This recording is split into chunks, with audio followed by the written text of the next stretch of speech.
That is live.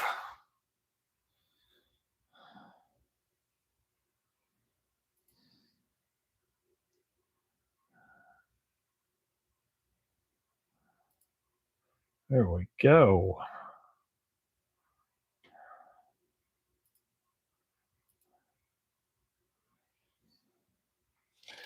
Cool.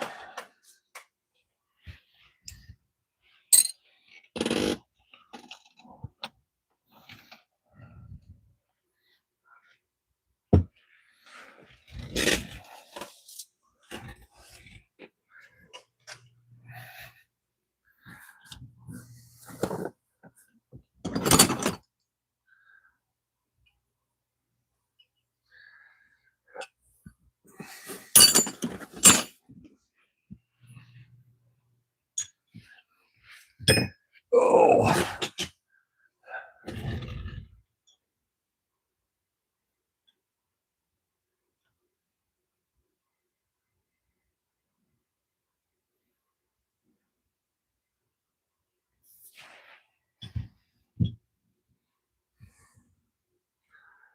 That is one shredded wreck. Don't know if it's worth even touching.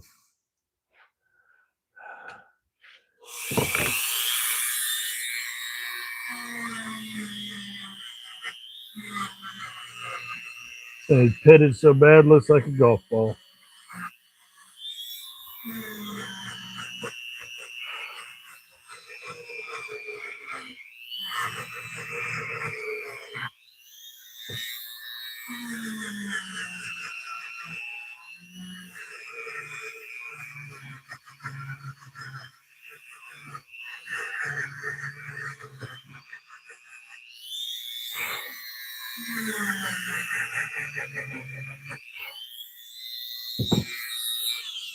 Yeah, this is a train wreck. Hey, how's it going? I think this might be a waste of my time working on this one. This thing is so pitted, it's horrible. But I don't give up. I'm gonna at least clean it up. And since it's a good old fashioned chunky wrench, there might be some metal I could get clear out. Except for right there where the stamp is. I don't know. Oh, I agree. I've had some rough wrenches, but this is definitely the worst one I've ever had.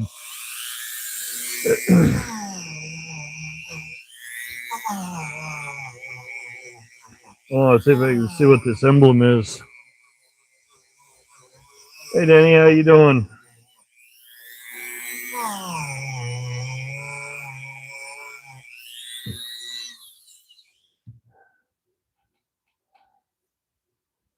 Well, the emblem has been gobbled up by the pit monster.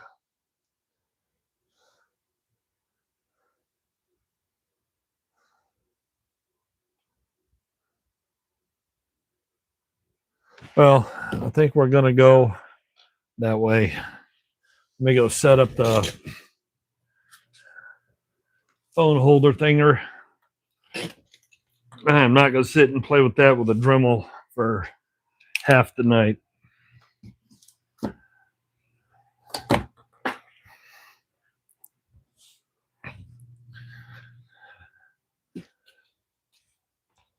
Whoa.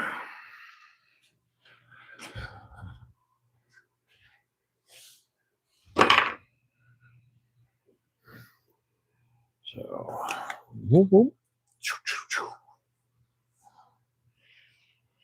Yeah, sort of, kind of. I think I'm in the camera. Yeah, kind of, sort of, maybe. See if the golf ball can be restored, at least cleaned up.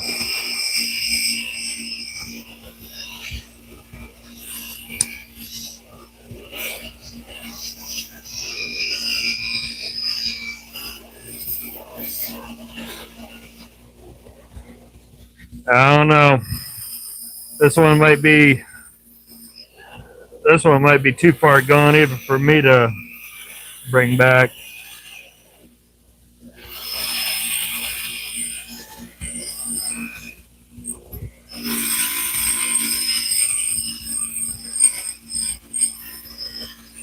But got to get the rust off it, see what's left of the metal.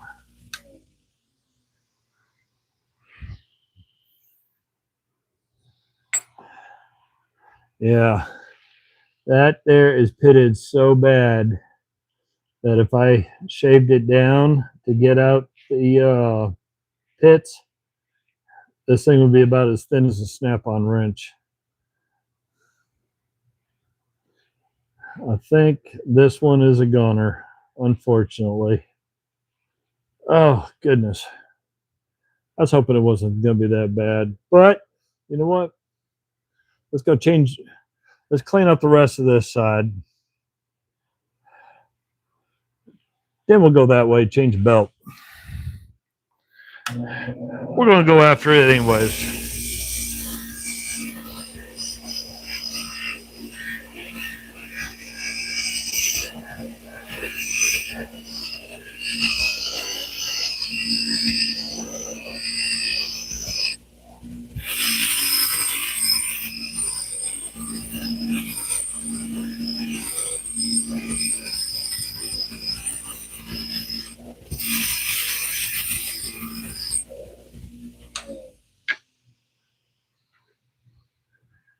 Yeah.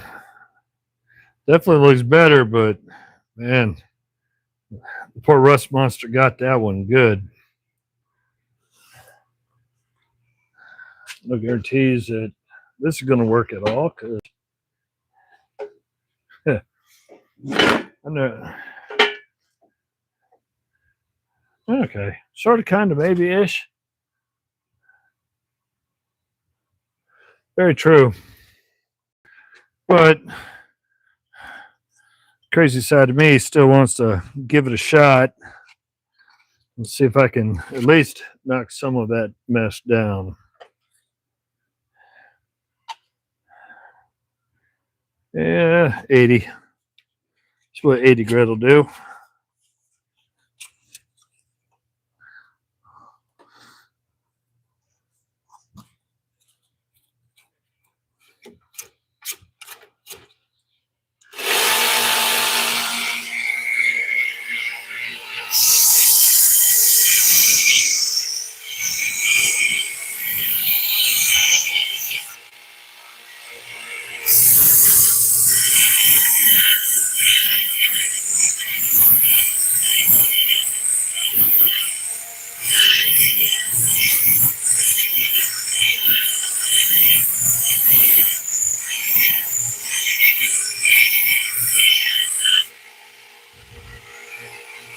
Well, it's a shiny golf ball.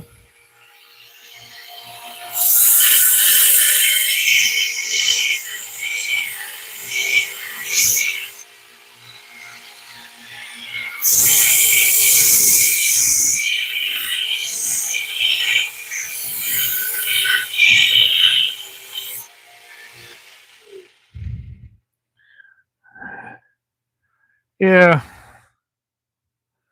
I'm going to try to, I'll do it another time, another project, because I have to find another one that's just as rough as that. But that's a good idea to make it a cabinet door handle. Get the crud out of it, leave the pits, at least get the rough part off so when you're grabbing it doesn't attack you. Maybe blew it. That one's going to the some other day pile, because I ain't got too many.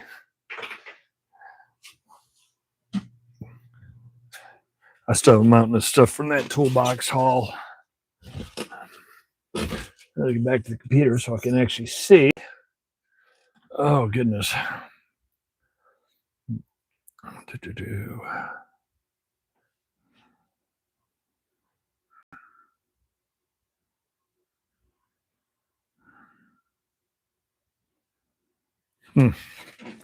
Okay. That's an unknown half-inch. It's a chunky little thing. A lot of weight in the base. You see that one's all corroded too. Wonder whether it was in the same shipwreck.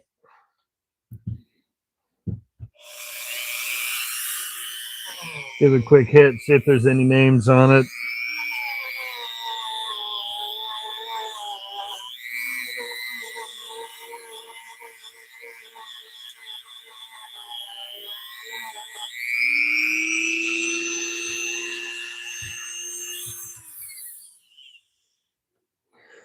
No name. It just says Co-op Deluxe R2. That's got my curiosity up. Let's do Co-op Deluxe R2. Stay. R2. Half-inch breaker bar. See if anything comes up with that. Nope.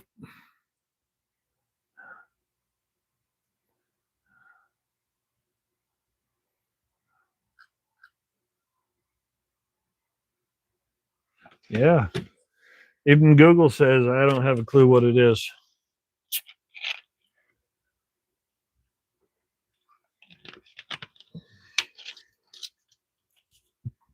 Very interesting.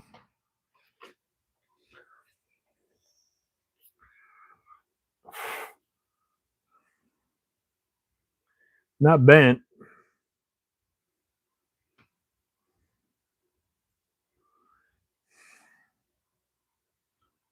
No emblems that I could see. Oh, wait. There might be something there. Probably not.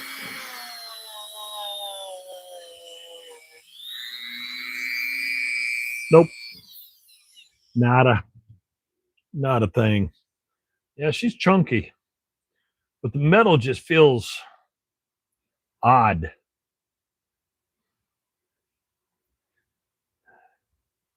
I just can't put a finger on why that metal feels the way it does. So here comes Blair Witch Project, because guess what? We're going that way. Hey, Jeffrey, how you doing? No jeweler. Hey, George.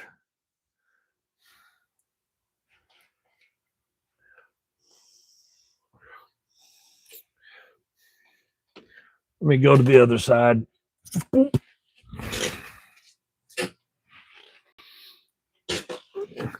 Time to make everybody dizzy.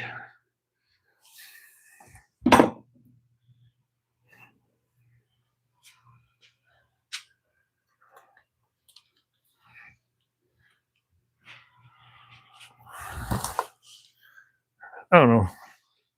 Hey, that ain't a bad guess. Not a bad guess at all.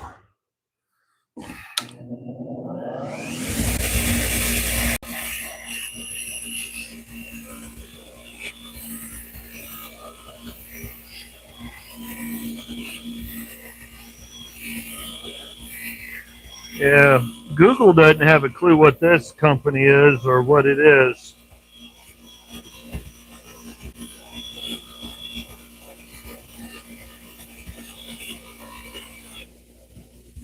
Hey, George, I think this is a candidate for Dump Bonnie Mac.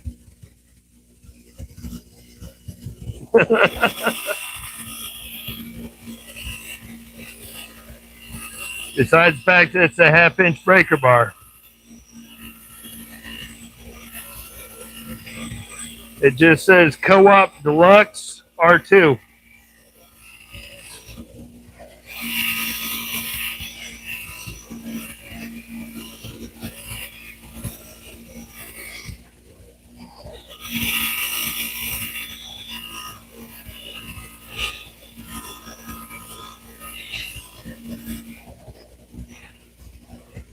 So Cleans up pretty easy.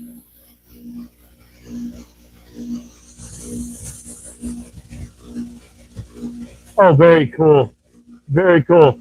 That $5 would have been out of my hands and in their hands. I'd have been hiding out the door before I even said, before they knew what they had.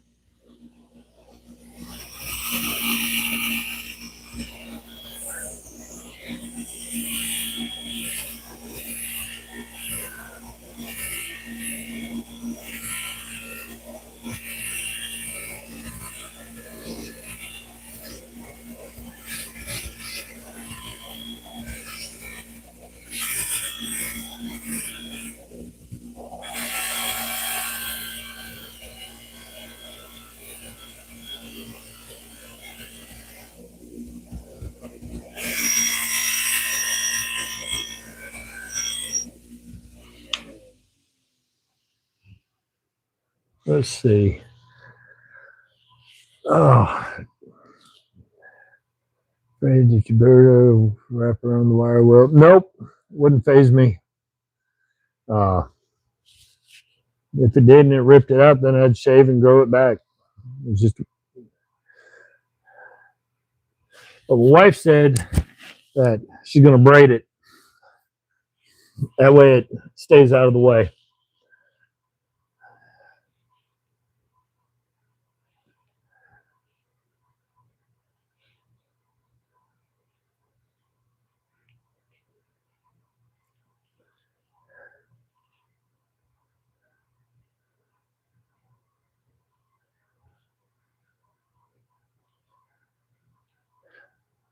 There we go.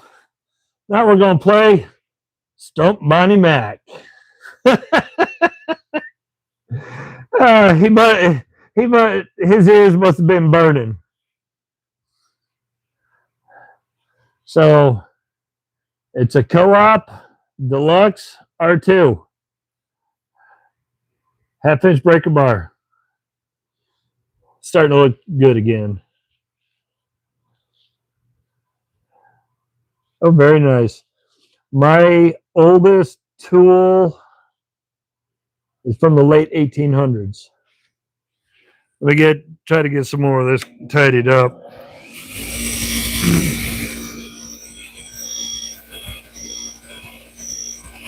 Then again, it might be from the mid 1800s. Not 100% sure, considering I have stuff that was my great grandfather's tools.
Got to clean up the owner's marks.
Okay. Back to the comfy chair. Try to hit this, drop that in. Okay. So definitely looking better. Just got owner's marks in it. No clue of any kind of manufacturer or anything. Oh, let's see. Polish it? I don't know. Or, here, let's see if I can get some light on it. I don't think it really needs to polishing. Oh, I forgot to hit that side. No, not restoring the toolbox.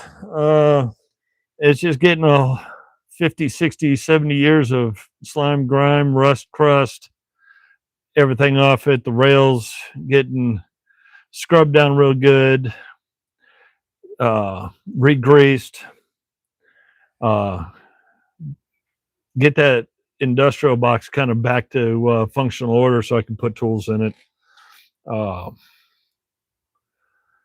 Let me jump over here real quick, hit the bottom. I didn't realize I goofed on that one. I had a pre-senior moment.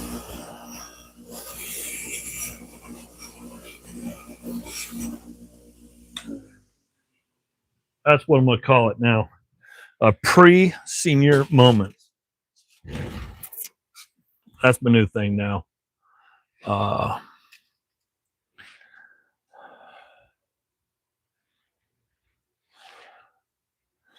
Try to get down in there.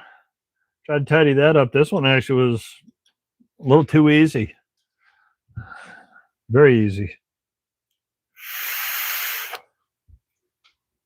I need the drill. And oh, what a shame. 410 works perfect.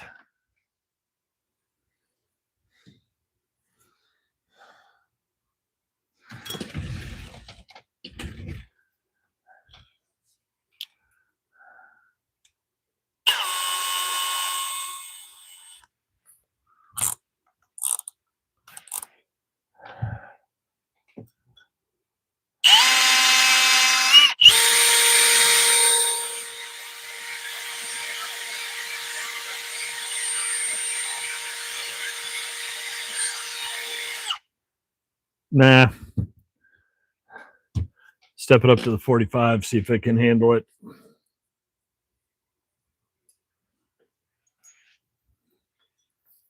Yeah. Of course. I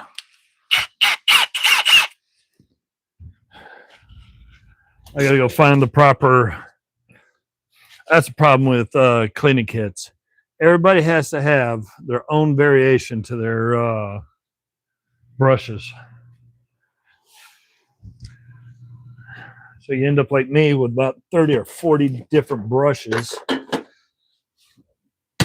about 200 different rods to go with them.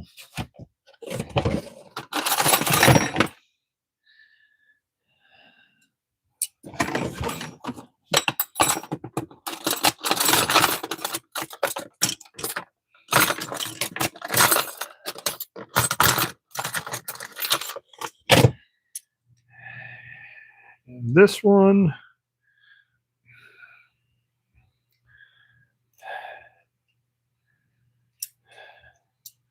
gonna be that one.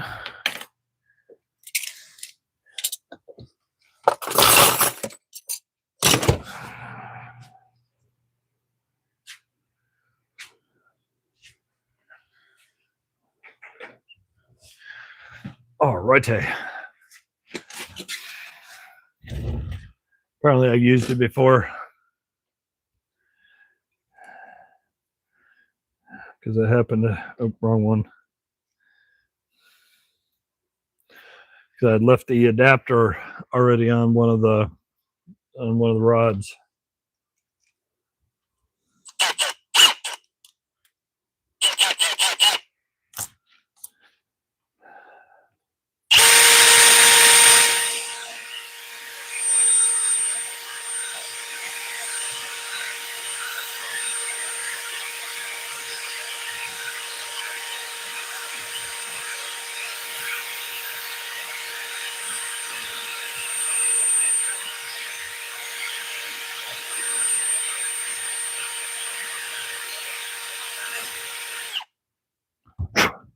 It made me wonder whether some solvents wouldn't work on this. If it works on that kind of metal, then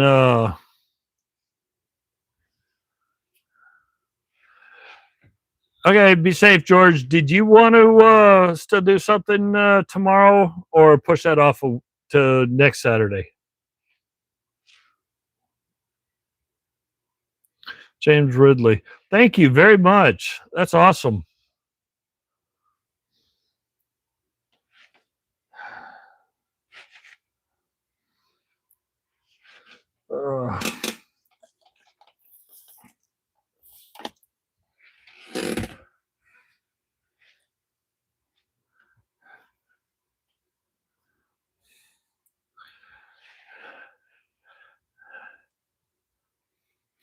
Hey, Rob, are you out there?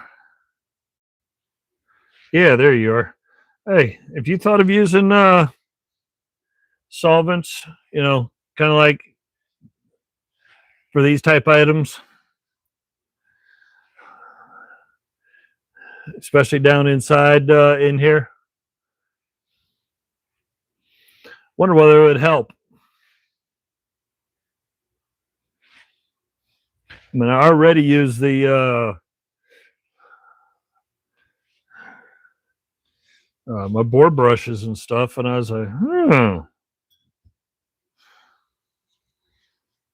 And since I do think that man cologne should be Hoppy's number 9, I have other solvents too, and I wonder whether that would help with the crud down inside it. It can't hurt the metal, because if it doesn't hurt the metal in these, it ain't gonna hurt our tools.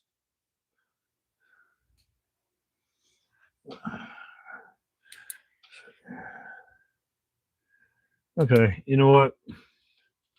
This is where things are going to get a little on the silly side, because my squirrels are going running around. Why? Because they had Mountain Dew. That's exactly what I'm going to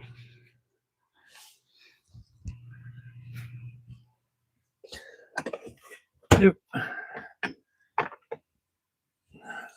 Whoa, can't do that. Well, I guess I'm going to have to replenish some of my supplies, because apparently the shop got way too hot.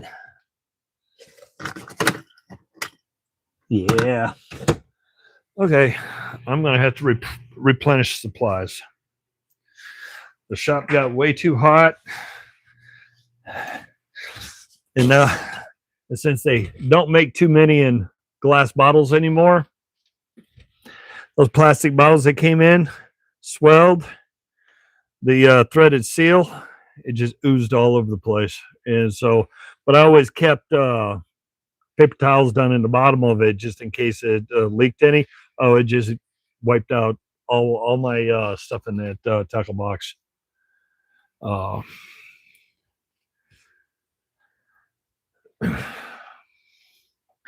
Yeah, I like my ultrasonic, and well, I usually have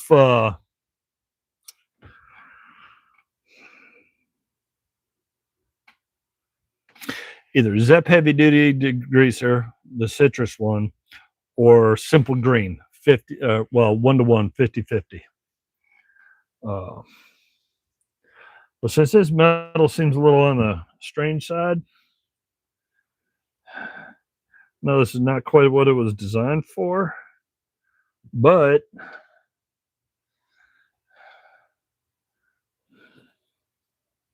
let's get it in there. Let it get in there and soak up a little bit.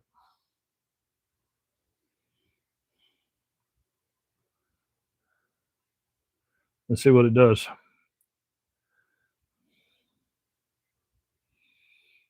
I mean, this solvent's right here. This is designed for copper, lead, and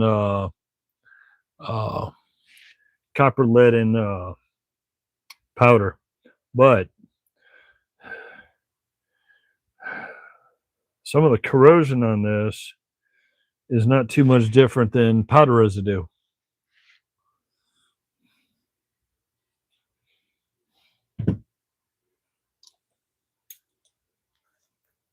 Actually, you know what? I think I have Hoppies up there, but that's in the original metal or Otter. That's what I got.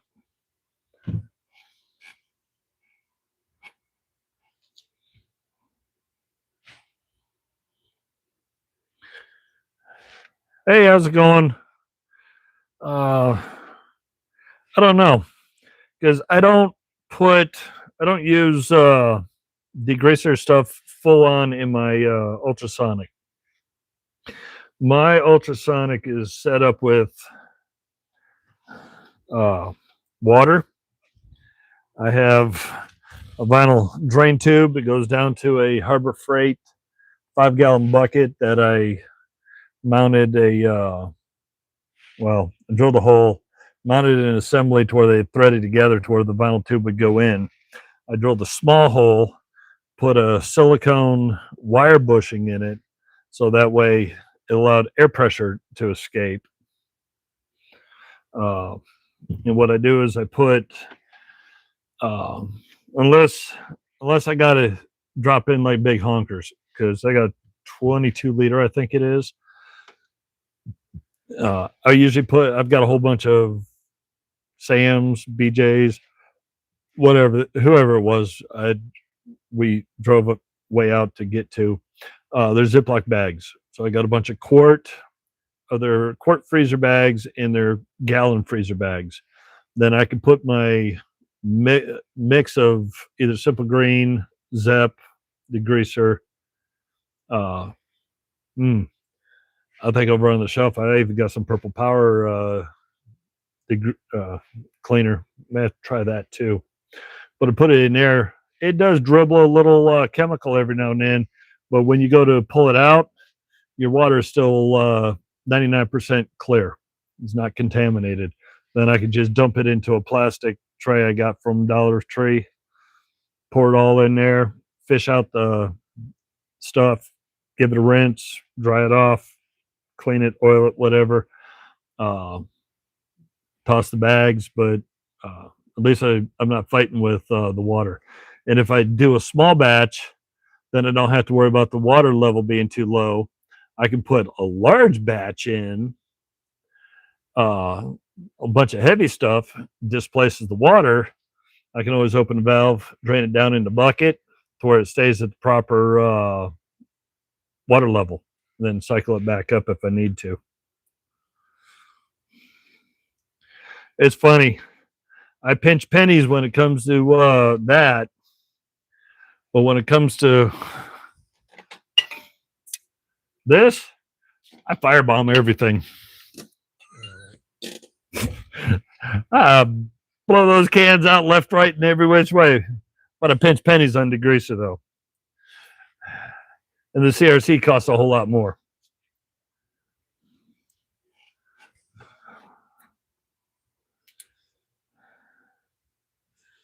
That helped. That helped quite a bit, but I don't think it. Not quite what I was looking for. But like I said, this is just copper solvent, so it's not like any of the other stuff I had in the containerators.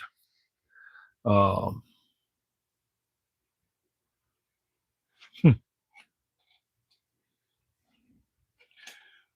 I'm surprised I don't have it here. I got a Vapor Rust over there. I got CLR. I have CLR works good, but it is a little pricey for batch cleaning tools. I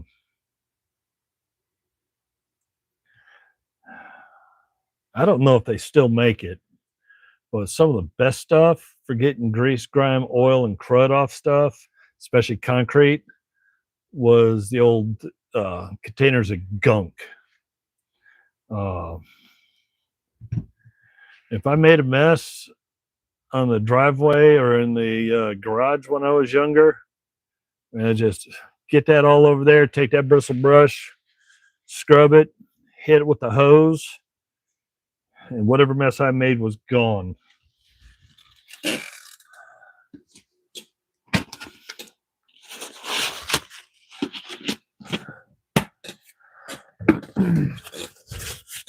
Oh, hey Rob, if you're still out there, I hoping next weekend I'm gonna send a small letter your way. Um, well, you know, the envelopey thing. Because my theoretically, we'll find out Monday if they actually arrive. Then uh, what we'd talked about before should be coming in. Then you, George, Jesse, Kurt, Petey Pablo, hell, Dale, David, half the guys get to be the guinea pigs, and then you have to let me know yay, nay, or what. But I did get a track after reaching back out to them. I did get a tracking number, and it's supposed to be here UPS Monday. That and you get the updated Bigfoot thing. Oh, so a thing happened. A truck came down my driveway, apparently hit the rocks too hard, bounced, and a P2S combo fell off the back of it. It bounced across the front yard and landed up on my front porch.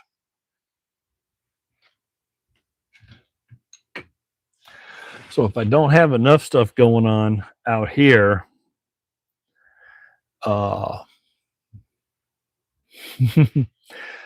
there's a new toy that's coming out here. I got to get Mrs. Bigfoot to sew and make a cover for it. Obviously, with the dust, dirt, and mess I make all the time, I don't want that getting damaged. But yep, Bamboo Labs has graced me after spending a chunk of money with a 3D printer. So it'll be fun to, but I gotta get that stupid box fixed, cleaned up, finished, done, in position, because it'll sit right next to the table here. Or those stupid cheesy plastic trays that collapsed under weight of the tools in it. So then I'm going to be designing, or I'm going to find somebody that's already designed, and I will be taking care of all the sockets, wrenches, and stuff that are running around these boxes, and all these old ones that I got. They just pile up.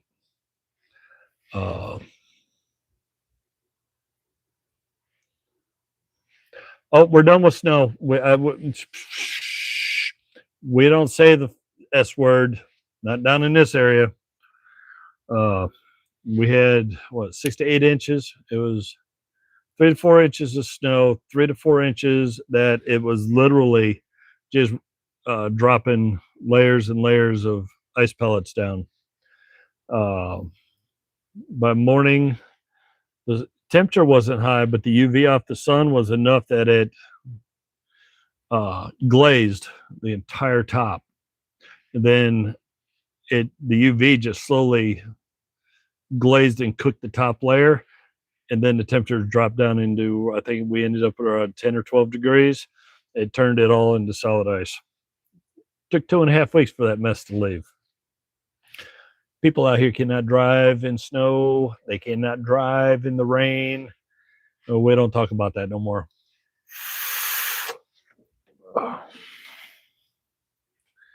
Let me find my other tool.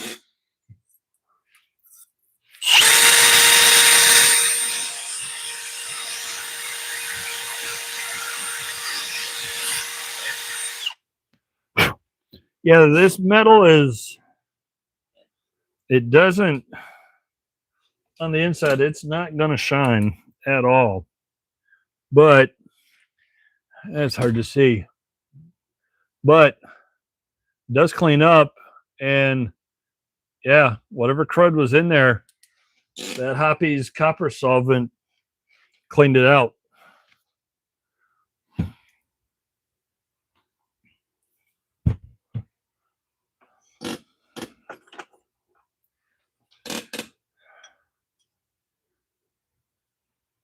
Nice. Baldy tent's not locked up, frozen, or seized. So let me get the Dremo. I need to tidy on the inside.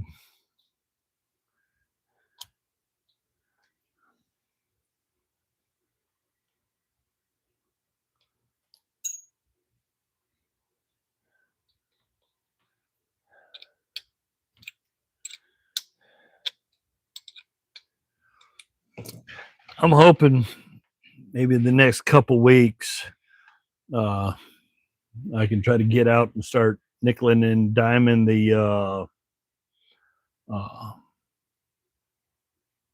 flea markets and stuff and see what I can find. I have not seen much in the last couple months. I'm just glad that that box was loaded so much. Check and make sure I still had the mic on. And he found squat. I mean, okay, I did find one wrench. We spent a couple hours running around, and all I found was one wrench, and I paid more than I wanted to for it, even though it was that nice Indestro once I got the rust off it. Everybody's playing a crazy wishful eBay price lately. Even Facebook Marketplace and everything else.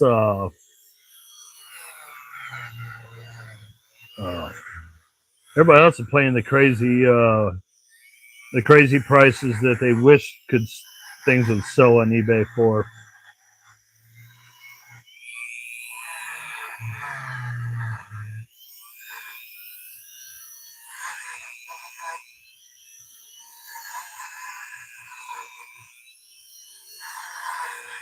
Have you found any more of that HD set? Because I know that you had grabbed, you had that a month or two ago. You had grabbed a lot that had one of the Bonnie HD sockets in it.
Sorry about the reflection if my head's in the way. Everything down there is nice, clean, and shiny. I just need to get the crow off my hands and see what we got here. Yeah, the Bonnie HD. So I know that, yeah, I think it was a couple months ago. You had, I know you popped like a one of the HD 46s or 48. I didn't know if you had acquired any more out of that series. Oh, my week. I was on call last Thursday, Friday, Saturday, Sunday, Monday, Tuesday, Wednesday. I came off on call Thursday morning. Still had to work all day. Been busy all day today. I'm going to be busy all day tomorrow. I'll be up and gone before the sun and be home after dark. Barely got home in time to get this started.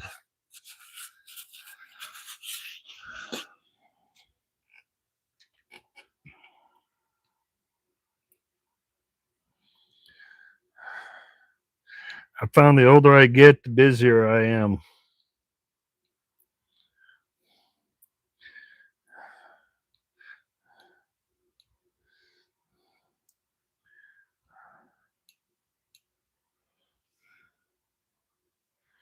Oh, good grief! That would be so awesome. That would be like a that'd be like chapters in War and Peace. That'll go on for about 6.5 years. But I bet it would be awesome watching.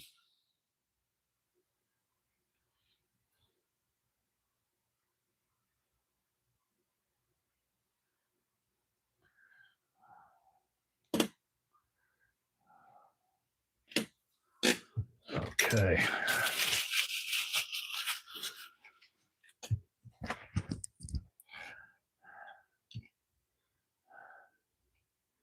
Now the fun part. Gotta play with the oily oil.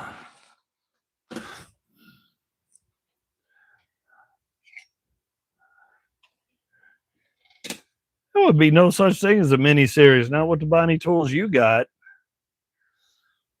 You would have more episodes. You could probably do 2-hour videos and still have more episodes in this damn Fast and the Furious franchise. And they're on what? Number 87, 88?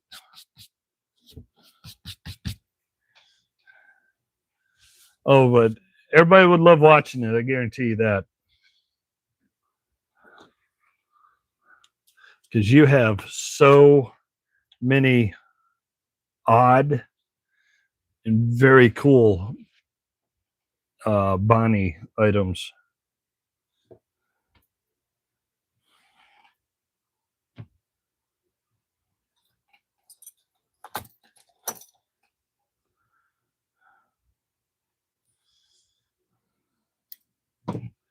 Ooh, spring in that bad boy is super tight. I'm gonna have to find me a different tool.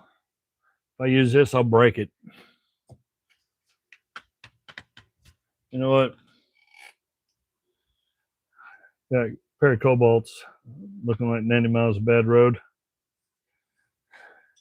Oh, speaking of bad road, found on the road.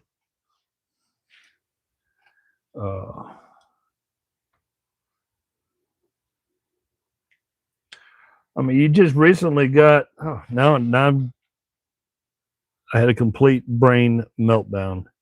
You just recently got another Bonnie item, and my brain is not letting me think of it. But I had no idea that Bonnie ever made it. What was it? Last week or the week before? Time's getting to be mush for me.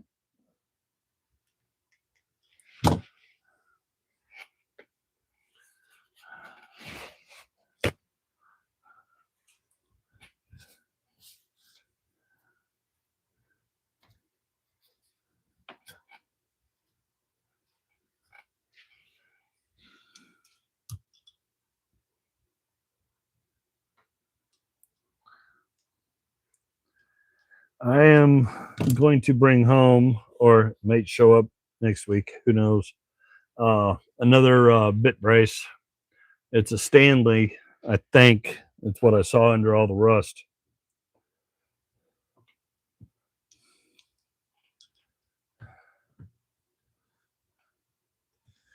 I'm going to say that it cost me sore knees and a sore back.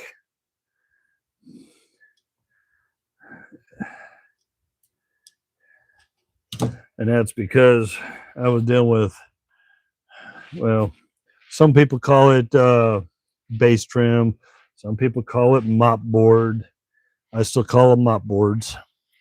But I help deal with mop board in a room.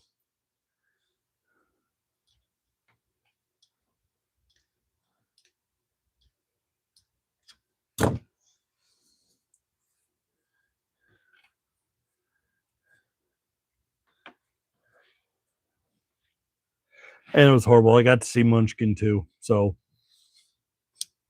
if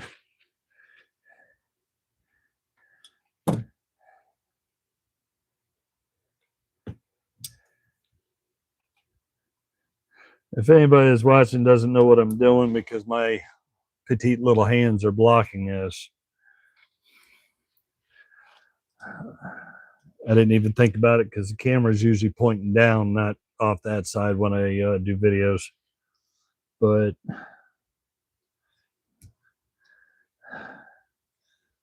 working the ball detent, but at the same time, I'm doing a soft rotate on it so I can look and see if there's any major gouges in it, any rust pockets in it.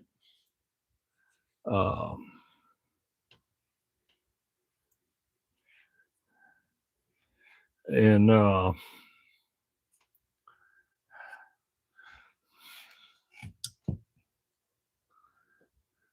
this is, and quite often it putting out oil now, but it'll filling it and flooding it, bouncing it, it gets some of the crud and debris out of it.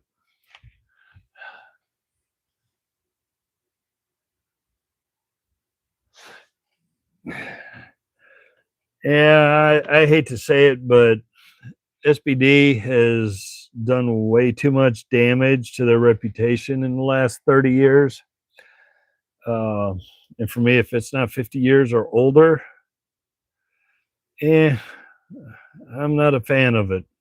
It's just not, I don't know. It seems like they took their name and just didn't care what they did with it. So, but I do love my older ones, my 50 plus. That's great. Still got some. I mean, how I've got my black and yellow Stanley screwdrivers from. Actually, I was looking to see if there's somewhere up here from 40 years ago. They don't take abuse. They don't. I mean, if you have, no, I put it back. I had a adjustable wrench I was going to work on, but the screw in there is a little seized up, and I know if I took that and tried to rock it back and forth to try to break it free, it'd probably twist it like a drill bit. Now, I have some really old Stanleys. I have some wood handle Stanleys. I bet them bad boys, with the way they were made back then, I bet they would survive. It would probably strip and blow the screw head out of the before it broke the screwdriver. I ain't gonna lie. If it's an old Stanley, I'll chase them. I'll get them. I've acquired a few items out of their Sweetheart line. I actually got a couple things that had the Stanley Sweetheart logo on it. I had no idea they made back then.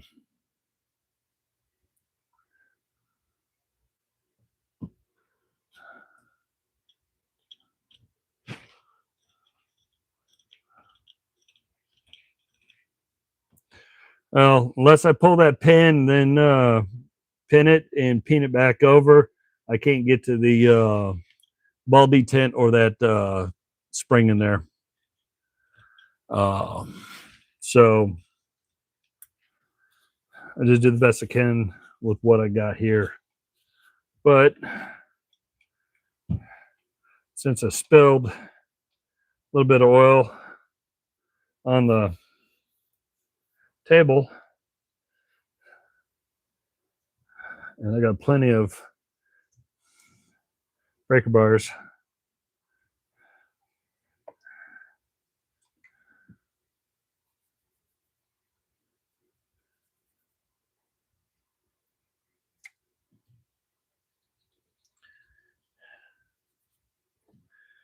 I'll just put this on there. So until I get to the bottom of this one or decide to use it,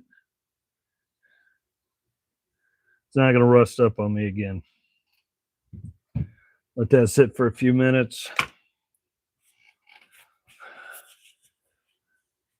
And let the oil kind of do whatever it does. Finds all the cracks, crevices, keep the rust monster at bay.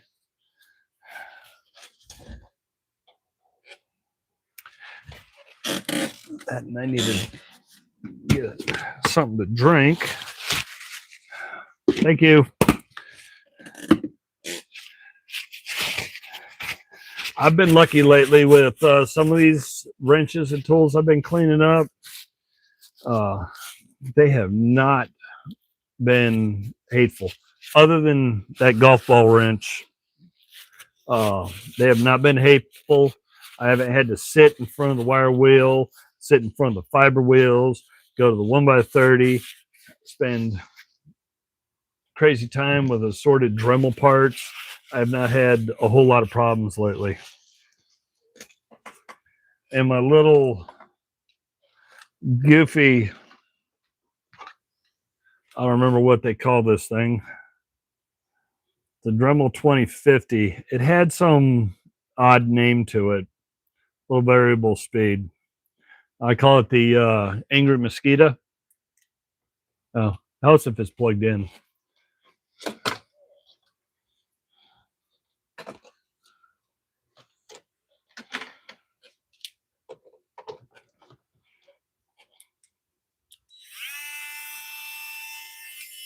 So, yeah, we call that the Angry Mosquito.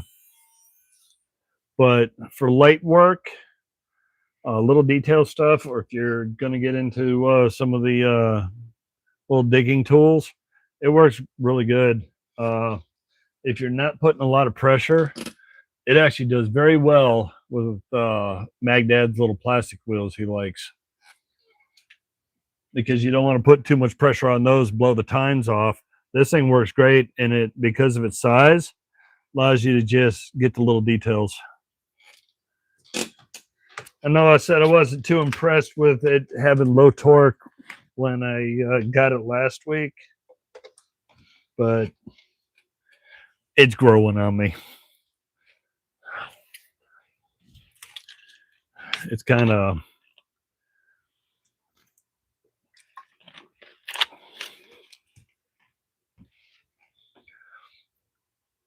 I found a purpose and a reason for it. Yeah, whatever. Just wipe it on the pants.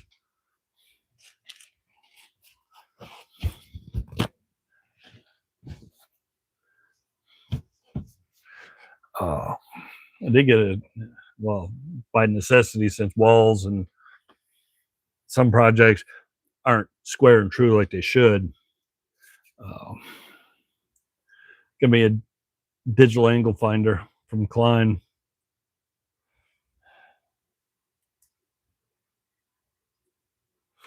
Actually doesn't do too bad. I mean, it's pretty cool. Doesn't just run whole numbers. It's actually goes into has a single digit to the right of the decimal point. Nope. I fix stuff. I repair stuff. I do little projects. Carving wood, no. These, I found these are good for other items. I've got these little diggers. I use them for other things, but somebody that's good at carving is Black Bear Hiker.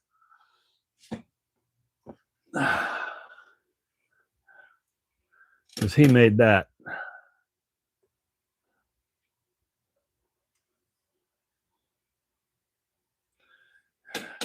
I don't have any kind of skills like that.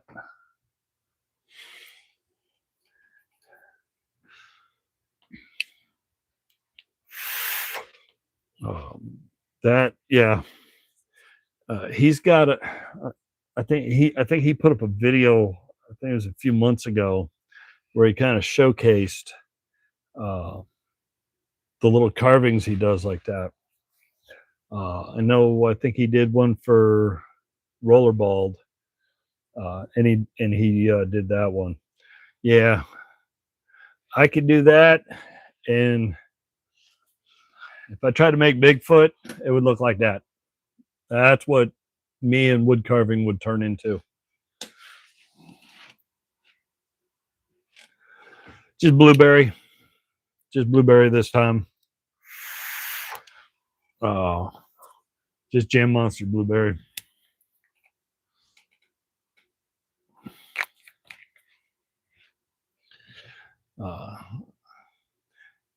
Quality juices and quality flavors is getting harder and harder to find. Seems like everybody around the country is selling the same odd stuff.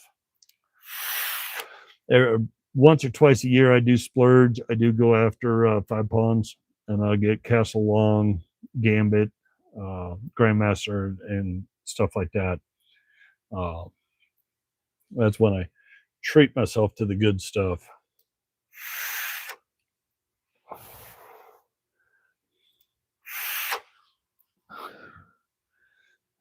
So, yeah, I miss the way it was 5 years ago.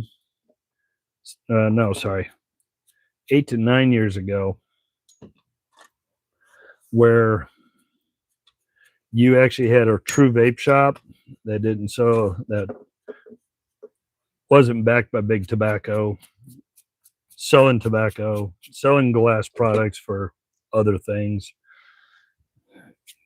Who knows what shady stuff they do in the back room.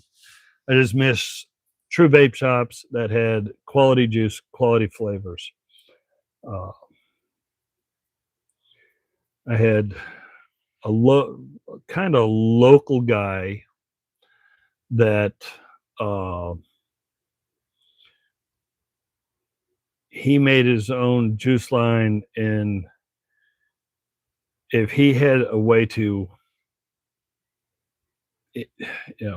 go full scale with it, oh, he would have been up in the top because he had flavors that on inhale you tasted one thing, exhale was another note, and then after the exhale, just you had a lingering third or fourth note, and it was just amazing flavors. And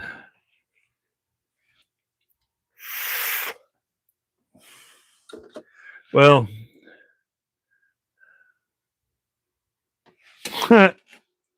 well, funny you say one of them. I don't know if it's legible, but that's 5/8, half-inch drive, 5/8 Allen. That's Armstrong. Got a handful other Armstrongs in there too.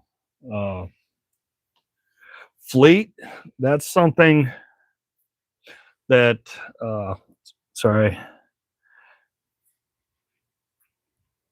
still got dust and grit from cutting boards, sanding, shaping, scalloping to do corners to where they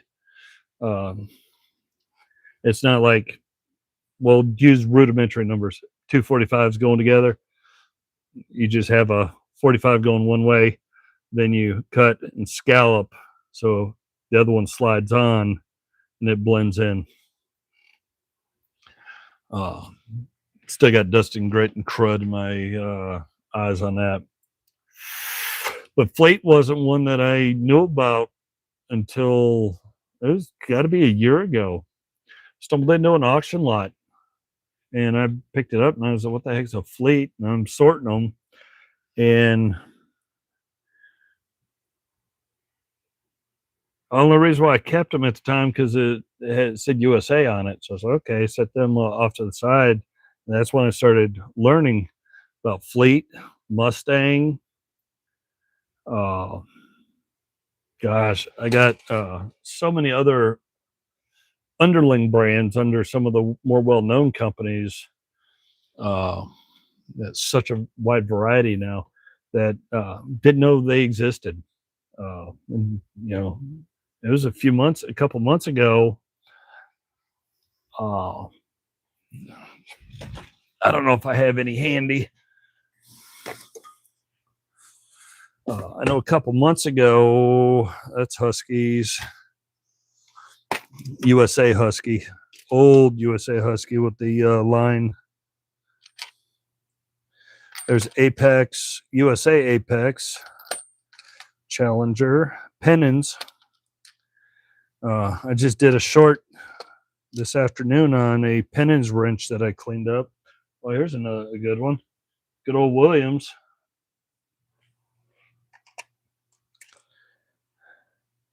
Indestro Super. Blackhawk. Of course, I want a fleet and won't be able to find it. Haven't cleaned this one up, but actually, you know what? I'll give it a little tidy. Nothing major, but so it could be seen. I'm sure I'll have the history of this in short order.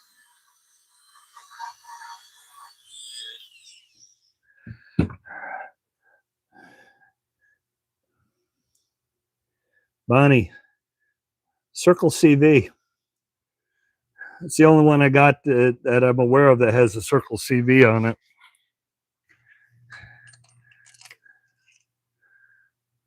Westcraft.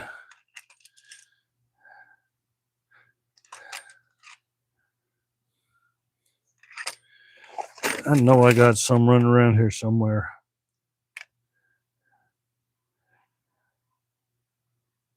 Oh, there's one.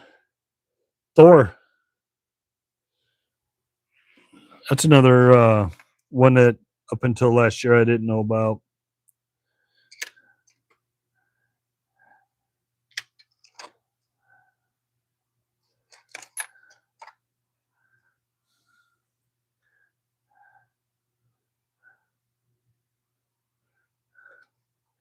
That's funny. Any other time, I can pull a dozen fleet sockets out of this silly drawer. Because I had 3-4 months ago, I had picked up a lot that had oh, there you go. None better. I got a handful of them. I forgot about them. I'd gotten about 15 or 20 fleet sockets in one of my auction lots.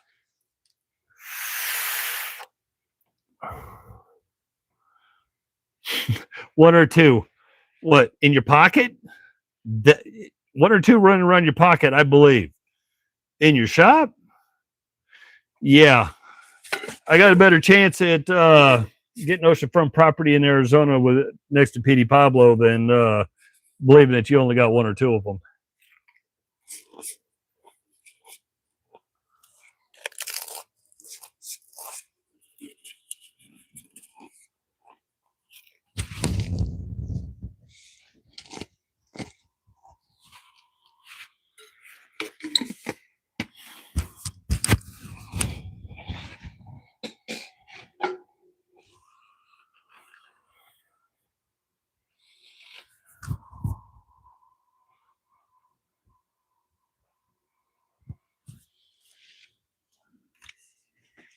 I've heard of Martin, but I'm not sure I have anything.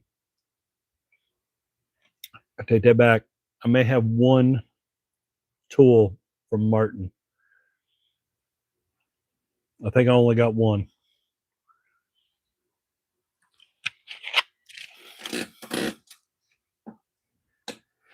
That's another company. I had no idea what it was. Hopefully, if I get that box done, then I can start moving one of the 2 or 3 drawers I got, but moving stuff around and try to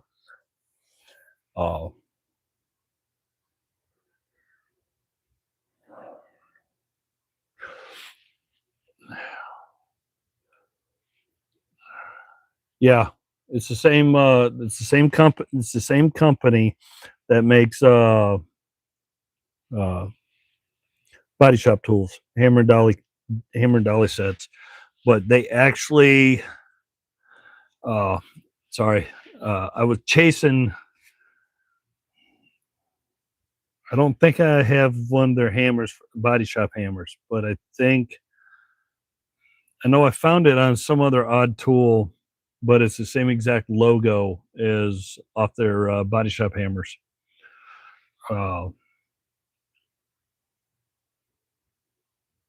Yeah, hopefully I can get once this box is done, I can get stuff moved around. I can start organizing it a little better. Then I can start sorting into different uh,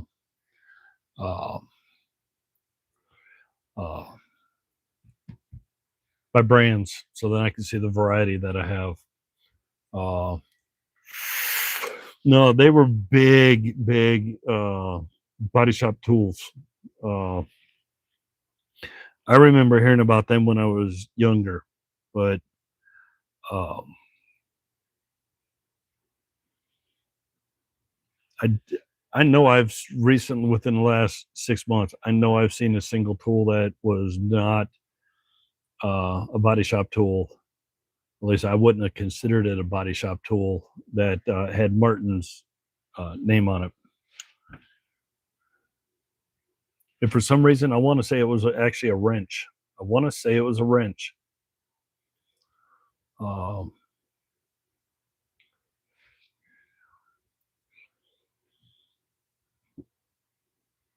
I want to say, yeah, I want to say it was a double open end wrench that had their name on it.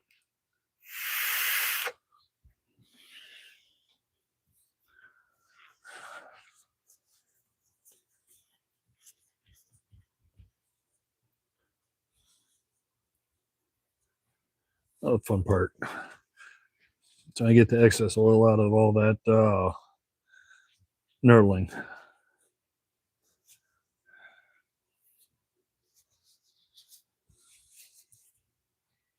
Well, anybody that saw this when it started definitely didn't look that nice.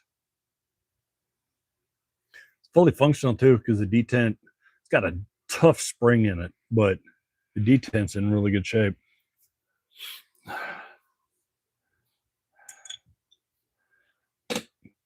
Mm.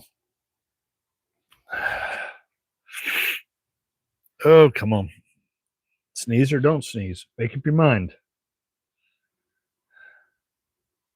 Okay, I guess it's not going to sneeze. Thank you. Yeah. Other than just saying Co-op Deluxe R2, there's no marks on it. Other than owner's marks. No identifiers, no stamping to lead anybody into any one direction. Typed it into the world of Google, and they didn't have a clue.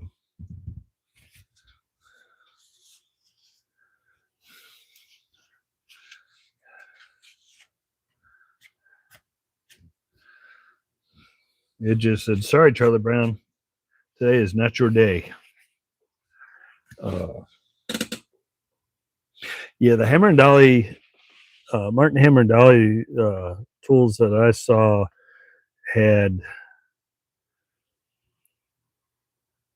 their wood handles had crazy grain patterns on them, and the stain that they used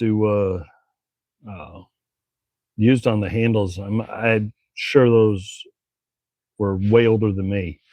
It made them explode. You see the grain, it was crazy cool. Who knows? You know, they could have did a little acetone in steel wool and mixed it up and wiped it on. Hey, how's it going? I haven't done that on any of the wood projects I've done over the last few years, but I've been thinking about it. But I do know that when you play with the acetone in, I think it's acetone in steel wool, I know it has a shelf life. It degrades.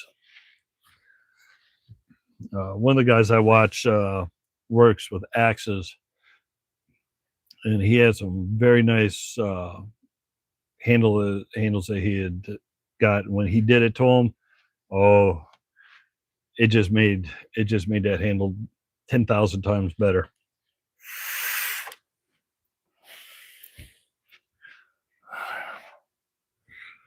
Well, That's looking a little grungy. I don't like it when tools got rust on it.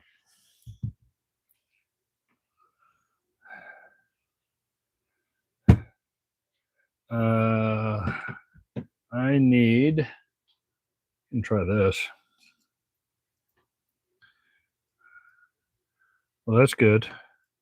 This pin still works.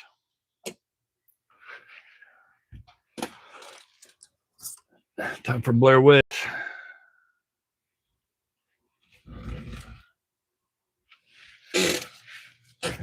Oh my gosh, I've got to replace mine. I got the hammer and dolly set from Harbor Freight from 20, 25 years ago. They function, and I'll just leave it right there as they function. That's all I'm going to say.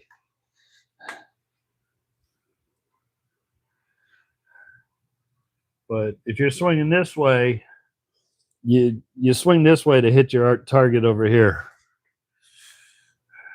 There. Yeah. I don't know if the newer ones are any better, but the set I got, yeah, it wasn't worth 5 cents. But it works. It functions. It helps me get boxes and dents and stuff out of toolboxes and stuff.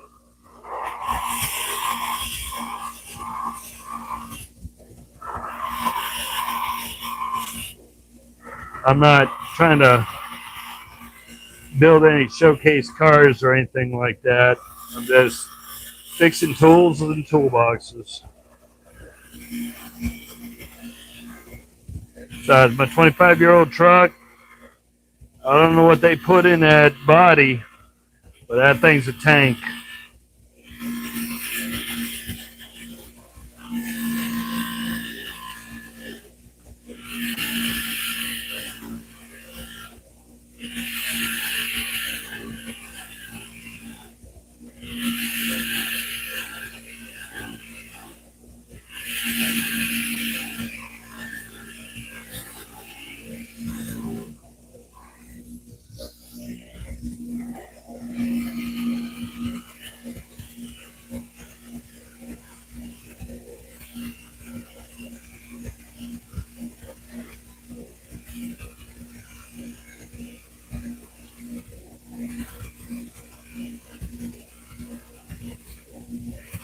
If anybody's wondering why when I'm cleaning these valleys out, but I'm going back and forth, it's because the dirt, grease, and grime that gets caught up in there will kick. It gets hard and it'll stay in the track and it'll just slide around. And I found that if you go back and forth as you go around, it completely knocks it out versus just send the chunk of gunk back around the behind the wheel.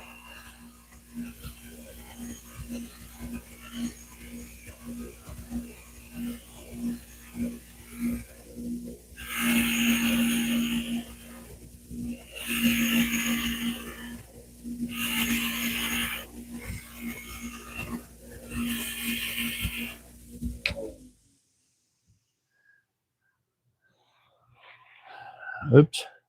So right here in that valley, and that valley usually collects dirt, grease, grime, and crud. It'll kick it and just send it back and forth. But by going forward and backwards as you're working on the wheel, I find that it cleans them out, no problem.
Well,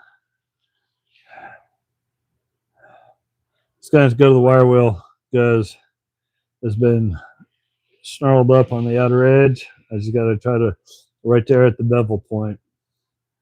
So I just got to tidy that up. I don't know if it'll show over there in this disaster area.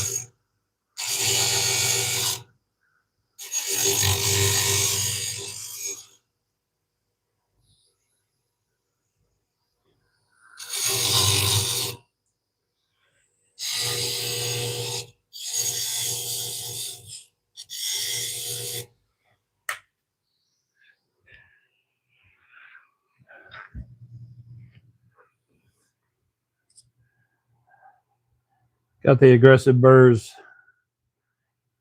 off the outer edge. Time to go.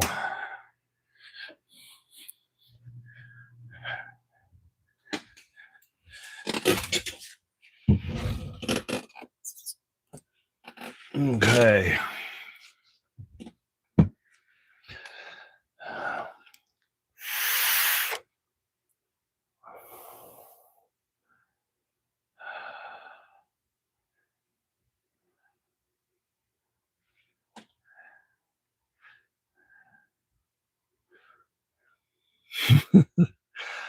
Only if you share your storage facilities will that you got all these people hiding tools.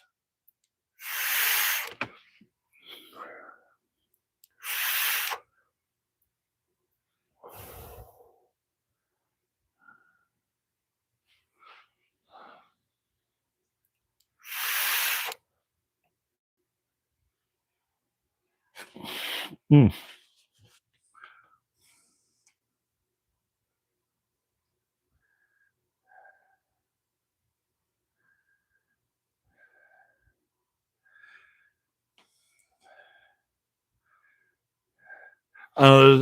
I just one of my little pet peeves, my little squirrel things. I don't like tools get chunked up, chipped up. It happens. It's the nature of the beast. But I can't stand when I go to grab a socket or something, put it in my hand, and I go to walk or something, and then I feel that aggressive burr on it. I'd be like if you're running MT conduit and you just cut it, shape it, and then shove it into a box, and you don't bother deburring it.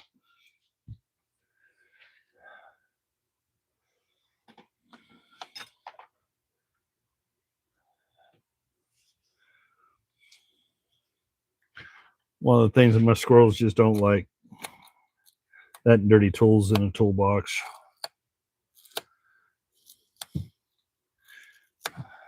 I know a couple of mechanics. Well, I know lots of mechanics, but I know a couple in the same shop.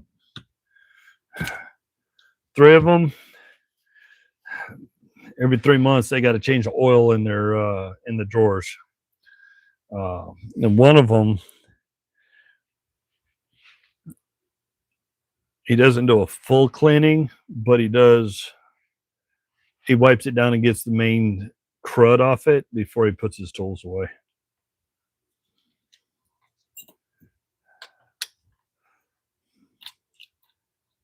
And I figure these guys spent probably 20, 30, 40,000 on toolboxes, top, bottom lockers, and all sorts of stuff.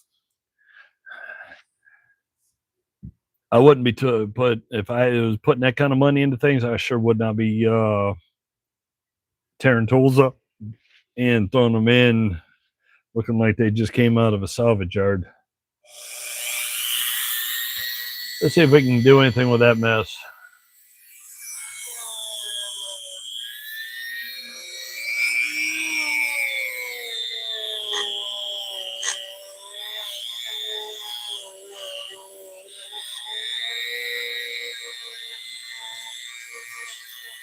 Now, I do keep my eyes peeled because you never know what you're going to find on the road.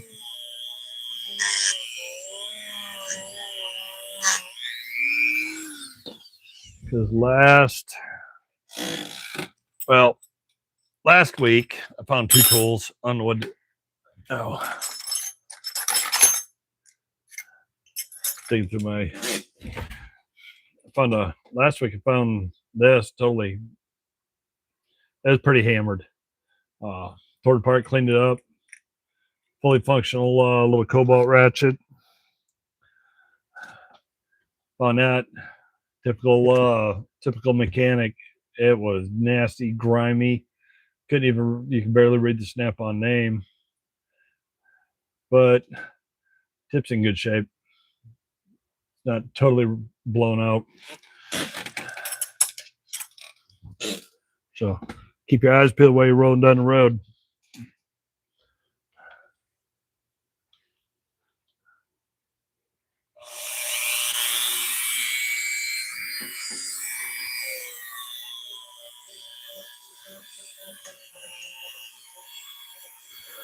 I turned around earlier today. I saw something that I couldn't identify, but it was shiny. It was silver, and it looked like it had a yellow handle. Turned around, pulled off the side of the road, ran out there, grabbed it. Oh, it was shiny because of road rash. Had a yellow handle to it.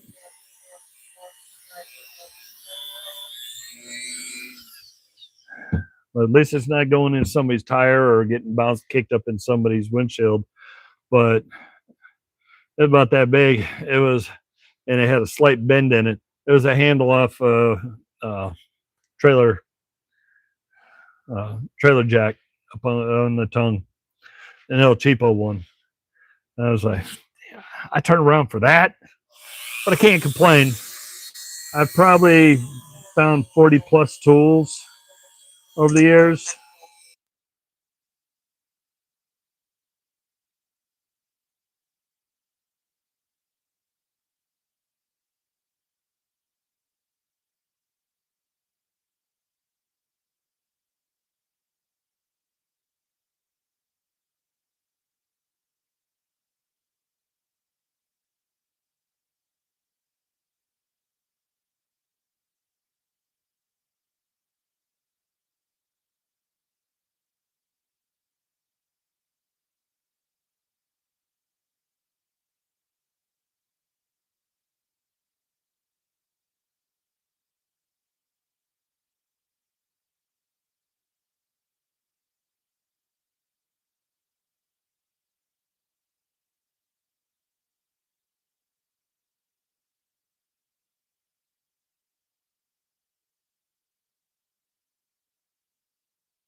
Should be back.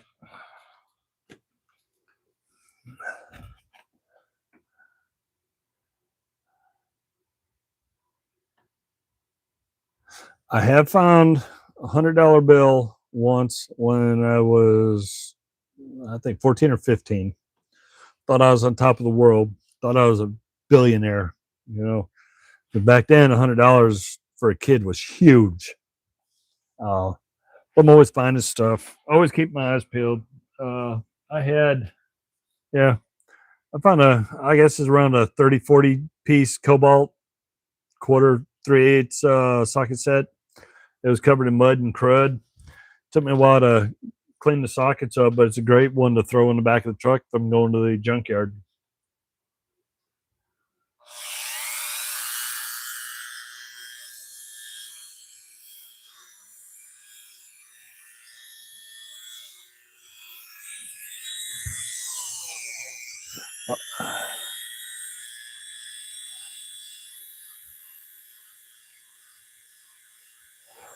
Bedro, how are you doing? You doing better?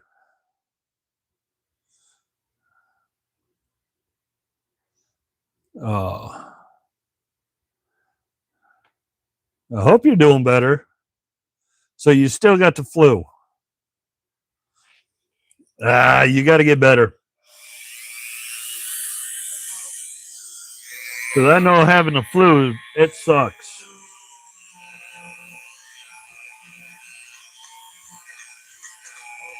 Are you able to do anything, or are you just more feeling horrible and just trying to sleep and uncomfortable?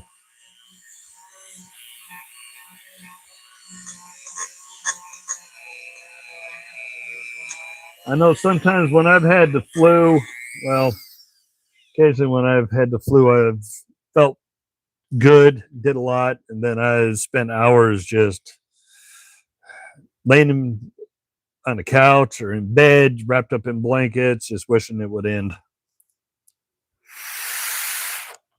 Oh.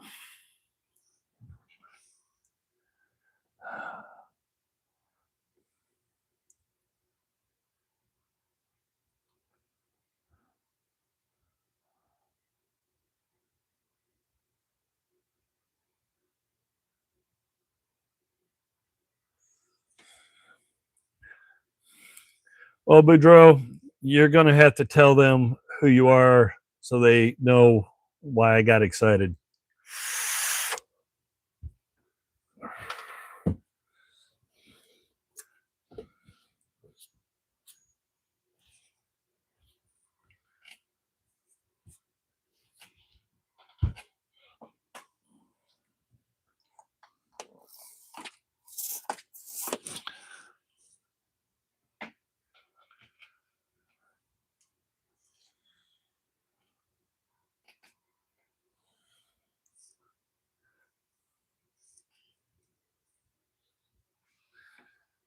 So I think I'm going to have to copy Jeff from Jeff's Garage Adventures.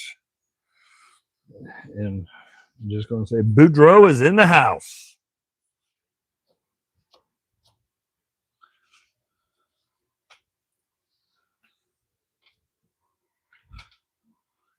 Well, I can't get to him right now, but I got projects that he's built up here on the shelf above my head.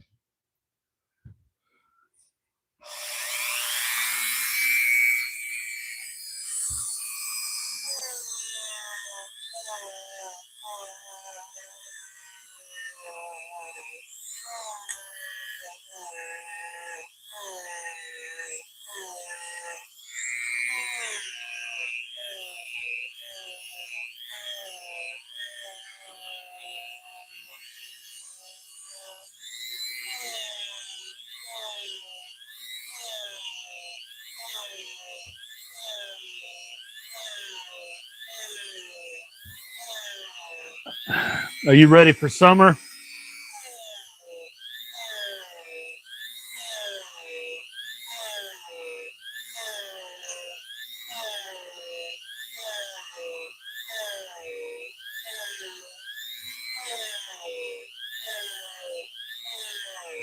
You know, we got to get you into hockey. You ain't playing baseball in the wintertime. We got to get you into hockey.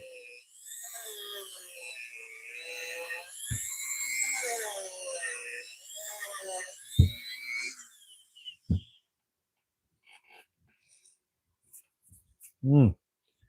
That one started flaking, started knocking bits off. Hey, Don.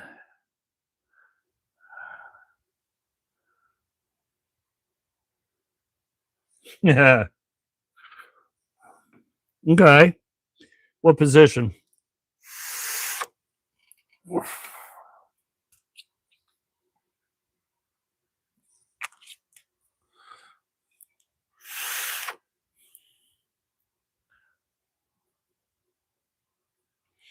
Hey, thanks for joining, James. Be safe. Have good. I haven't even done dinner either. I've been gone, and the couple of Pringles, that was my dinner so far. And here it is, 10:30 at night.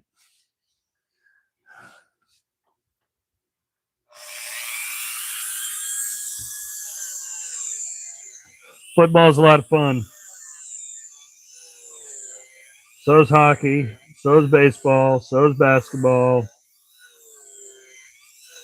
And to be honest, any sport you're playing was actually kind of fun.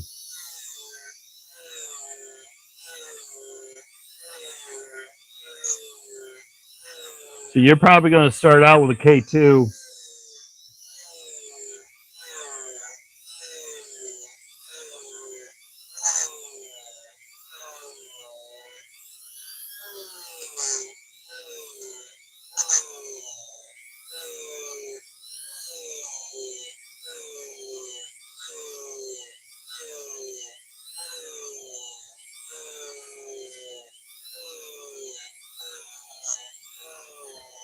And I lost count where I was at.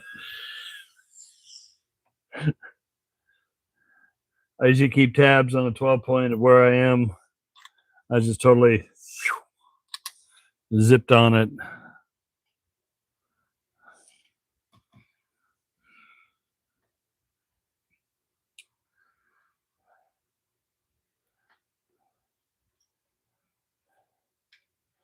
Well, everybody, when I was younger,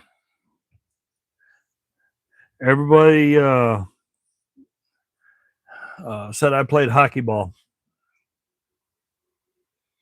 because I incorporated hockey into basketball.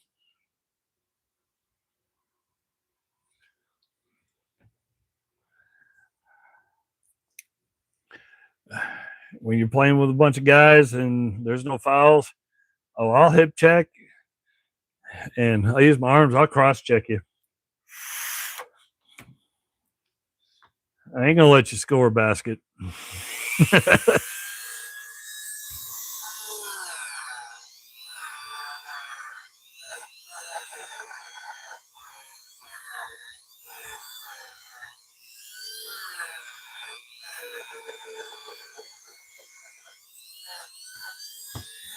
I think this one had some kind of chemical spilled in this one.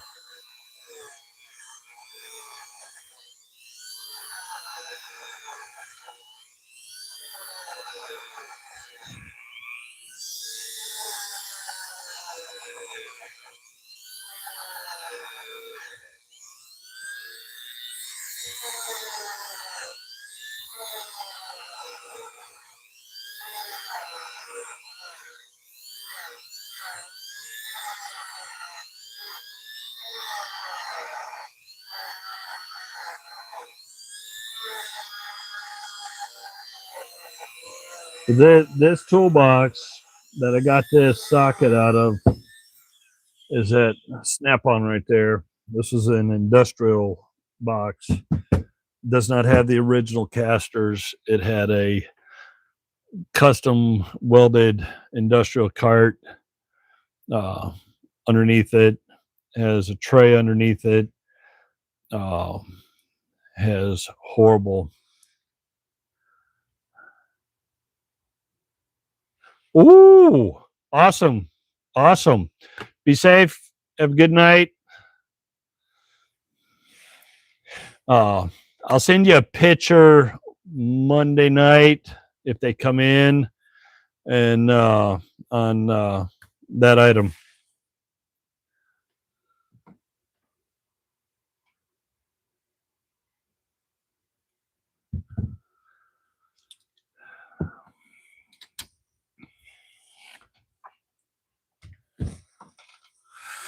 Well, you've been kind of missing for a bit, Boudreaux. So, you know, my sticker.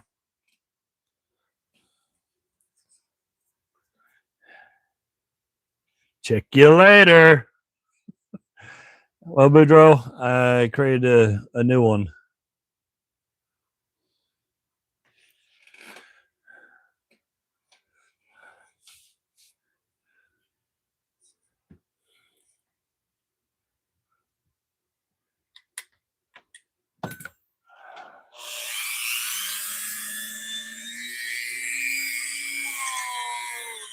Oh, this one's going to be a fun one to try to clean.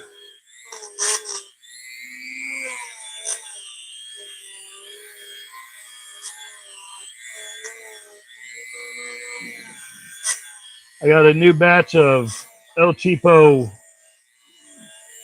wire cups, straight pieces, wire wheels.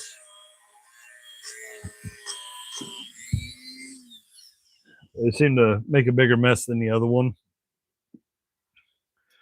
And they fall apart fast, but they don't spread out. Uh, uh,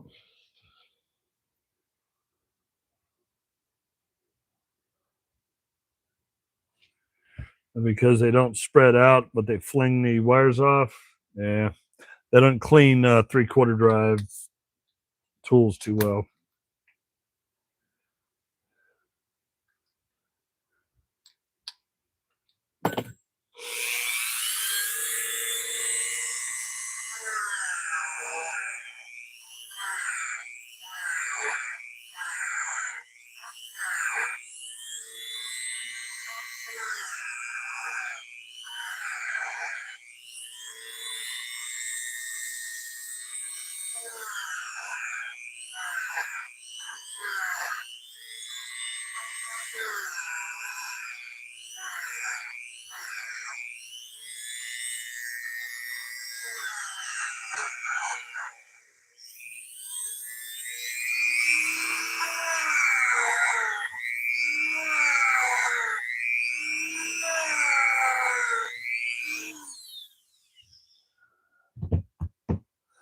I need a new rag.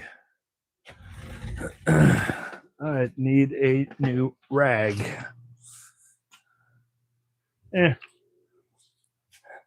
Still this one. What I was using to work on the toolbox.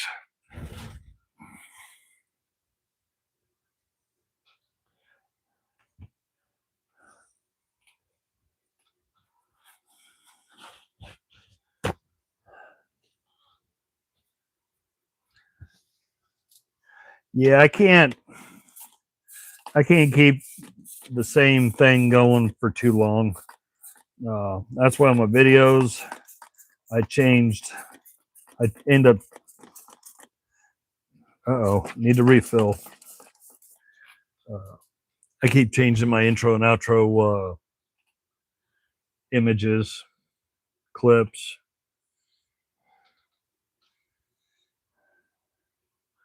I just get, if I see it too many times, I get bored with it, and then I got to go play in the computer, tell it to make me something different.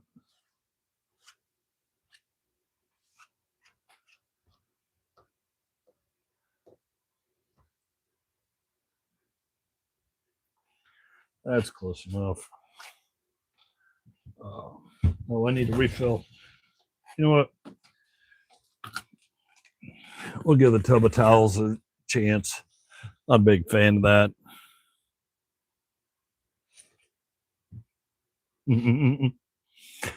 I use copper brushes also, and I got them from 0.22 to 12 gauge. They work really good. I even had to, because of a what did I do with that silly thing? Okay. Because of this bicycle wrench that it drops down and it's a solid handle. So the screw that comes down stops in here.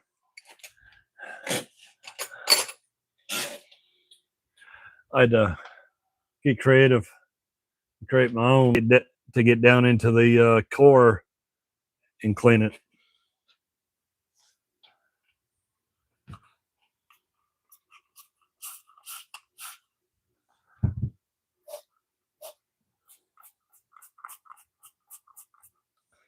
Okay, let that sit for a minute, maybe two.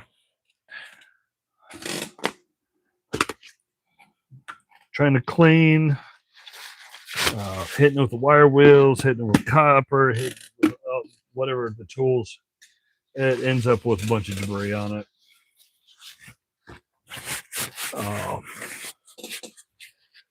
So with that, I usually use subtools, but primarily I found it seems to work better for me. Oh, just as a tool cleaner. It's LA Awesome. I was watching a mechanic out of Queens, and yeah, he's up in one of the little old buildings up there in Queens, and he got done with a long day with a bunch of nasty cars because obviously that's the Rust Belt.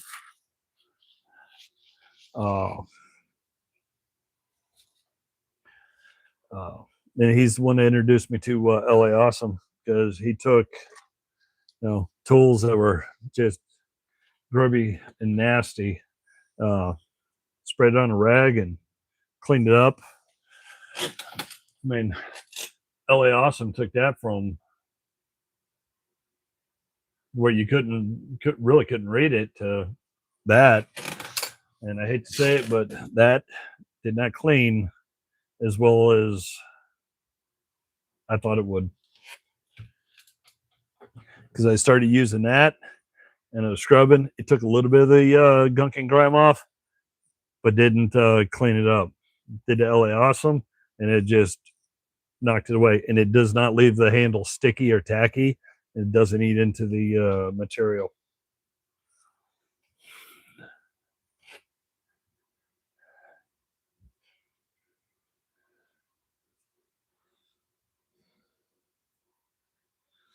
You can see the grime in the puddle down there.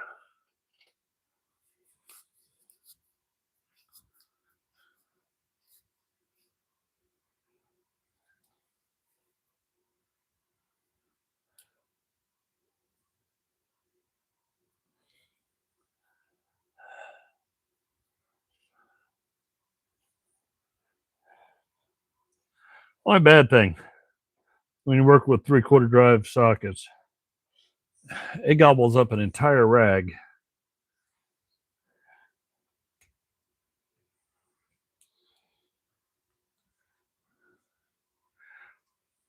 But this will live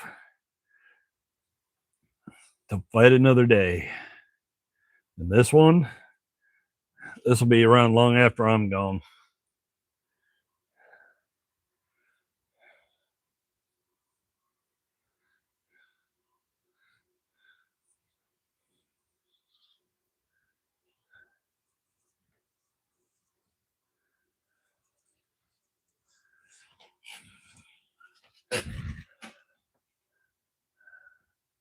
A lot better.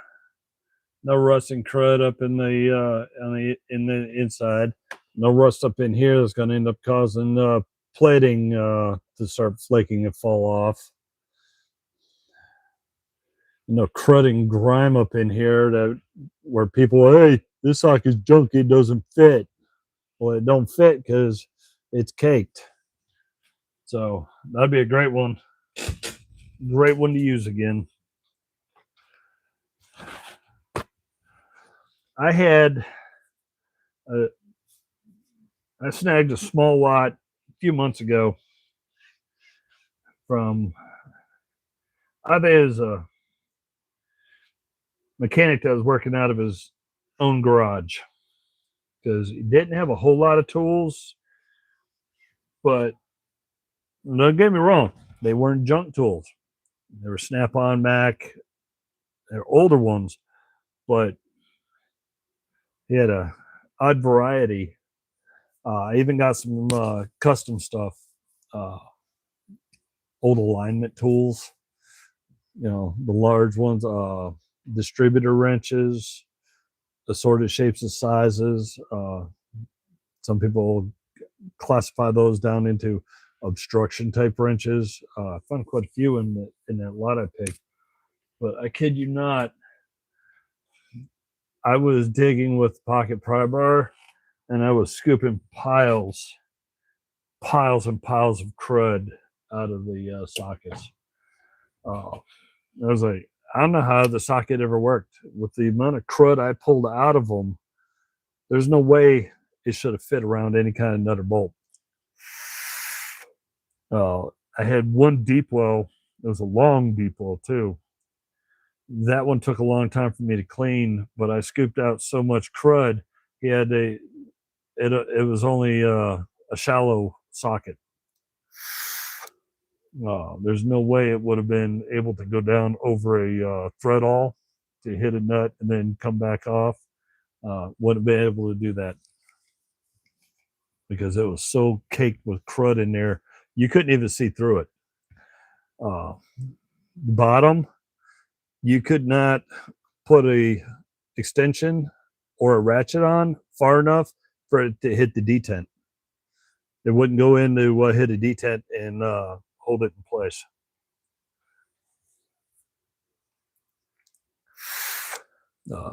Thank you, thank you, thank you. Sorry, I wasn't looking.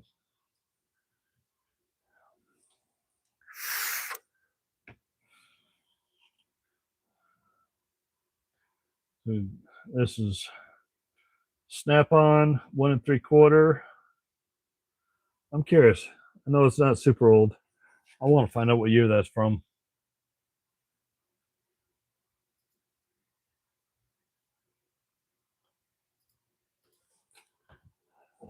Because I had another Snap-on I was working on recently. It ended up being from 1968, so it wasn't super old.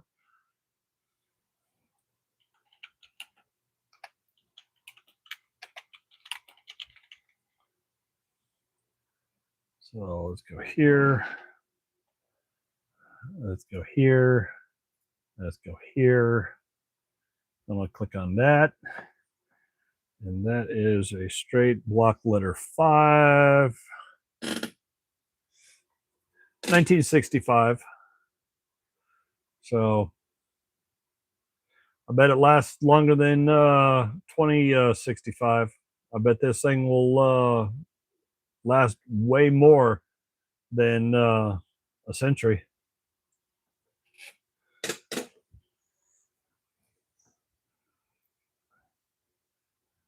Oh no. Oh, that box, I think is more like 8.5 million more things to deal with out of that box. I almost goofed. I always put, especially these older pin ones, I always put a little 3-in-1 because it's sorry, it's hard to see in the pin assembly because I had to fight to okay, my squirrels went and took a nap, I guess. I had one that was stuck to a ratchet in an auction lot. It took a lot to get it to free up and to be able to get the pin to release.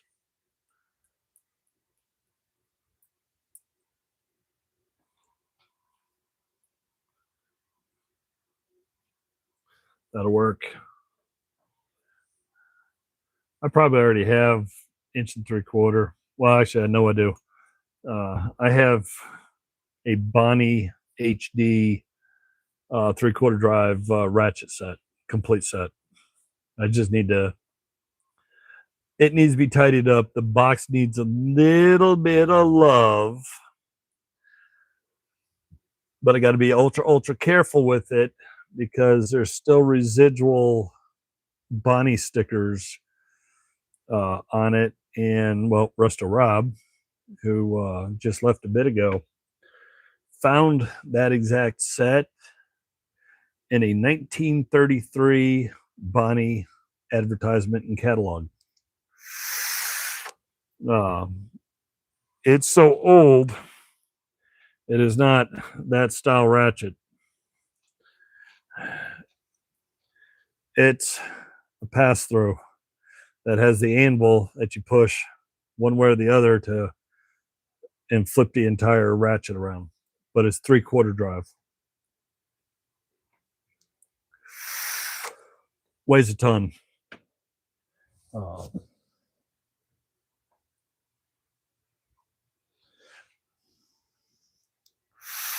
Let me get back to.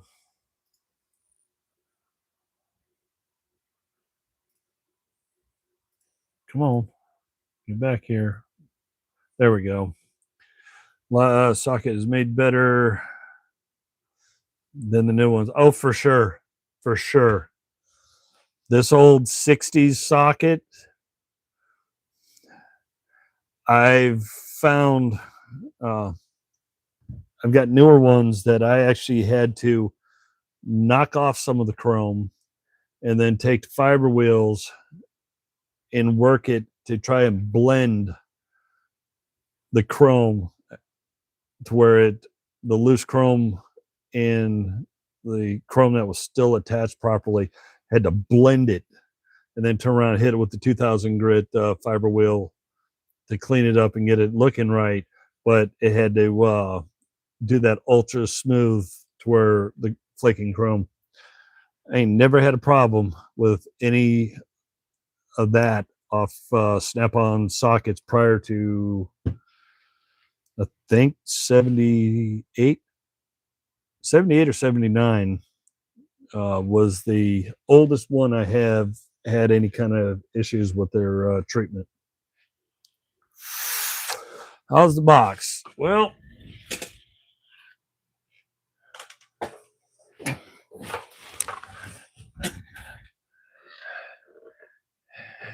definitely does. It's not dingy, not cruddy.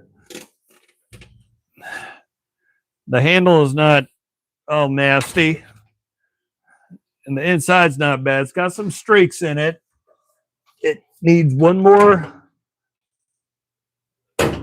It took a lot of cleaning, but I got to go through it one more time with a mild detergent, not a degreaser, a mild detergent, and then let it dry, and then I'll come after it. Oh, it's out of reach.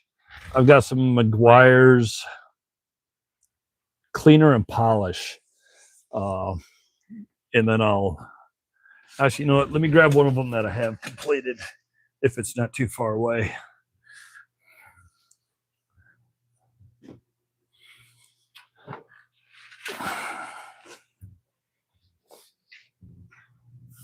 Don't know how easy it's going to be to see, but it's getting there. This is one that I've already completed and took care of. Still got the original slides on it.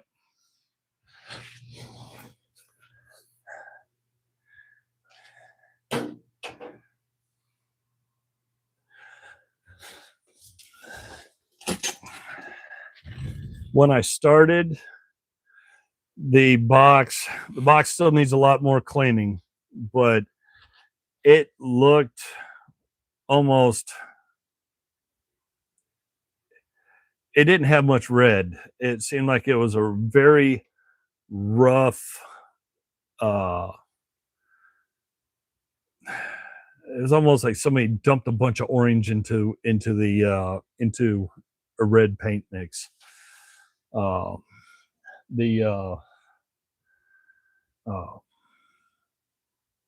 Some of the paint is coming off, obviously, because of age, and then using the products to scrub into it. But using let me grab that can.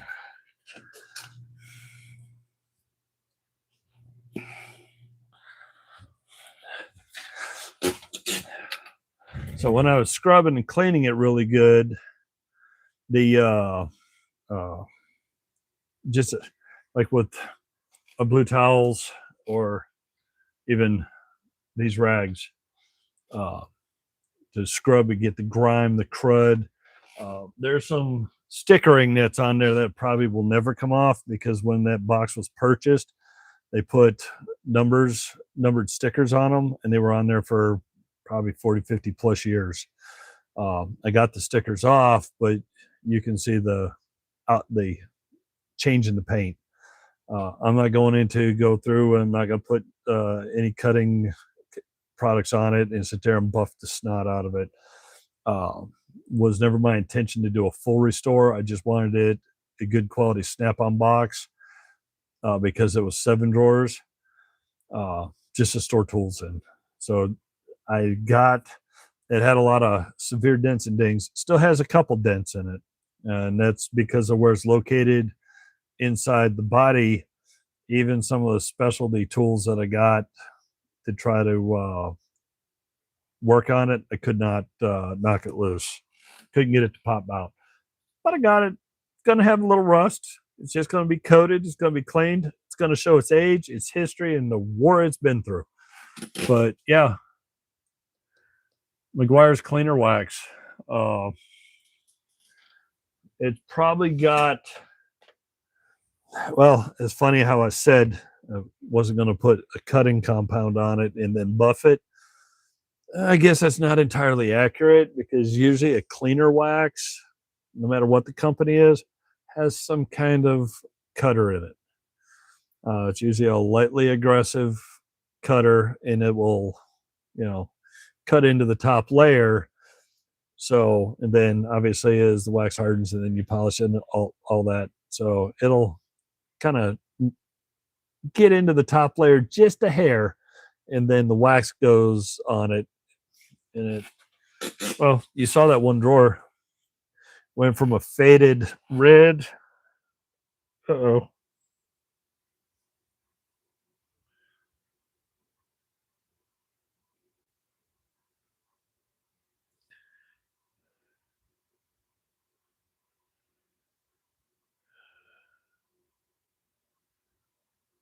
Okay. That means it's stuck in my thumb. Sorry, got a wire.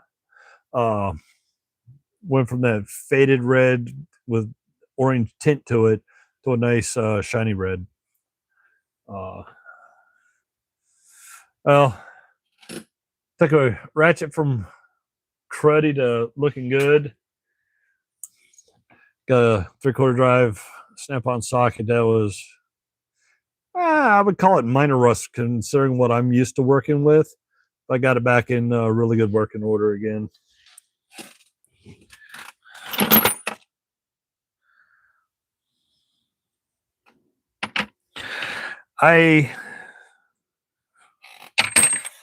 That box alone produced a 27-gallon HDX tote full of tools and a 3/4 of a 5-gallon bucket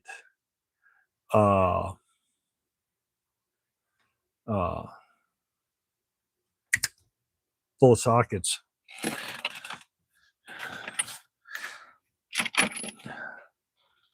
Proto Williams needs a little bit of attention, not a whole lot. More snap-on. Oh,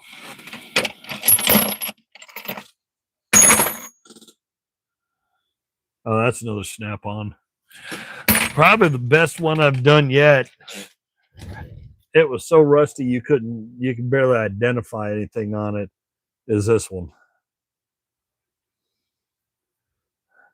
1-inch drive, 1-inch 8-point.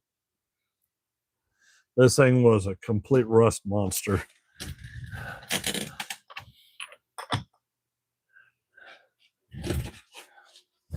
This old Williams cleaned up real good too.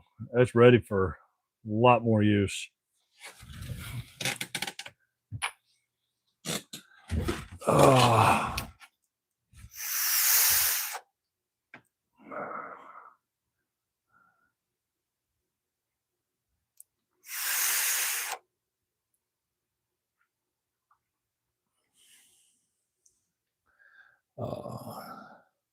Yes, I do have a spot for the box.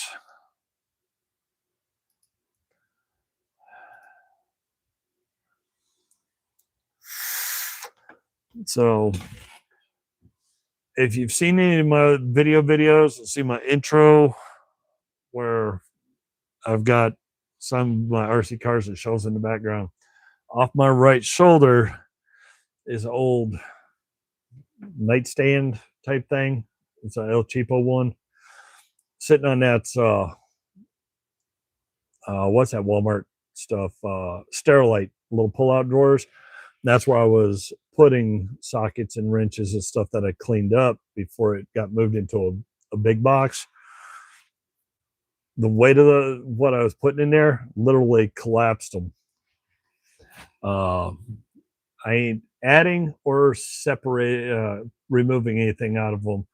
I've got 1, 2, 3, 4 drawers that have collapsed on the bottom row. The tallest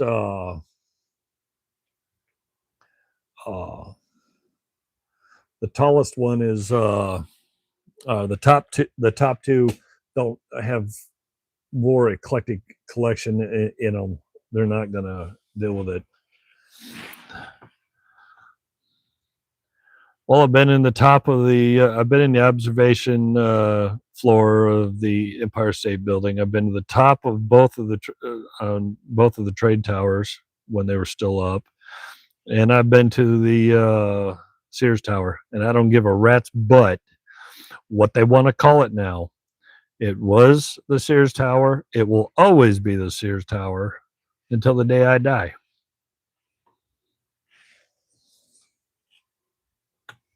I'm not into this selling companies, brand name changing and changing stadium names every 5 minutes or like this crud with NASCAR.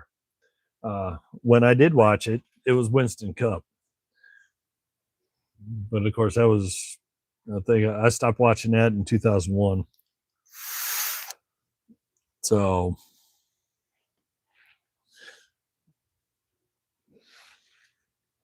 I have pictures from the bottom of all 3 buildings looking straight up the sides of them, right all the way up. And I got pictures from, Empire State Building. I think that's what the 89th floor is, where the observation area is. Then you got the observation area that used to be on the top of the trade towers when they were up.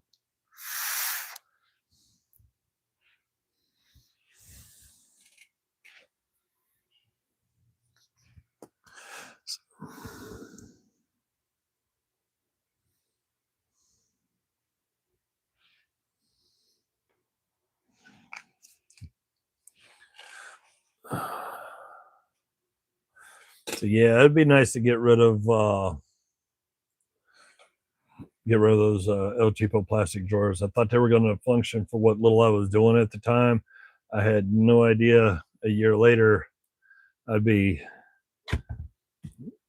working with the tools that I work with, cleaning up the tools that I do, and it's just been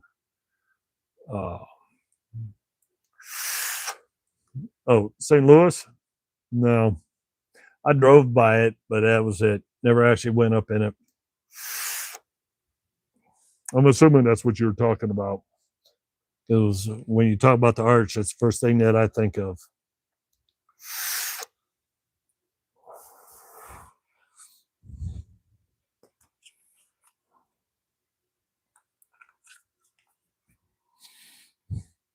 About long bridges or bridge tunnels.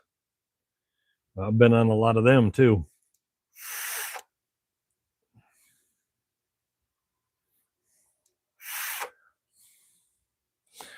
The one that'll drive you nuts when you're driving a very large vehicle is Causeway Bridge crossing Lake Pontchartrain. That old thing is very narrow, and when you got a very large, oversized vehicle, you got very little wiggle room for any cross breeze coming across Pontchartrain.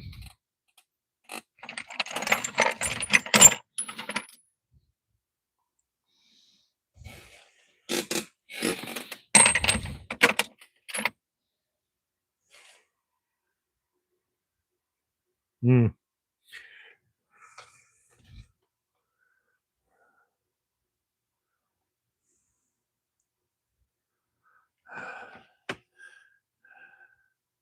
Here's one. Let's see if it'll focus. Who knows what that socket's for? Hopefully it's not somebody that's seen my video from a while ago.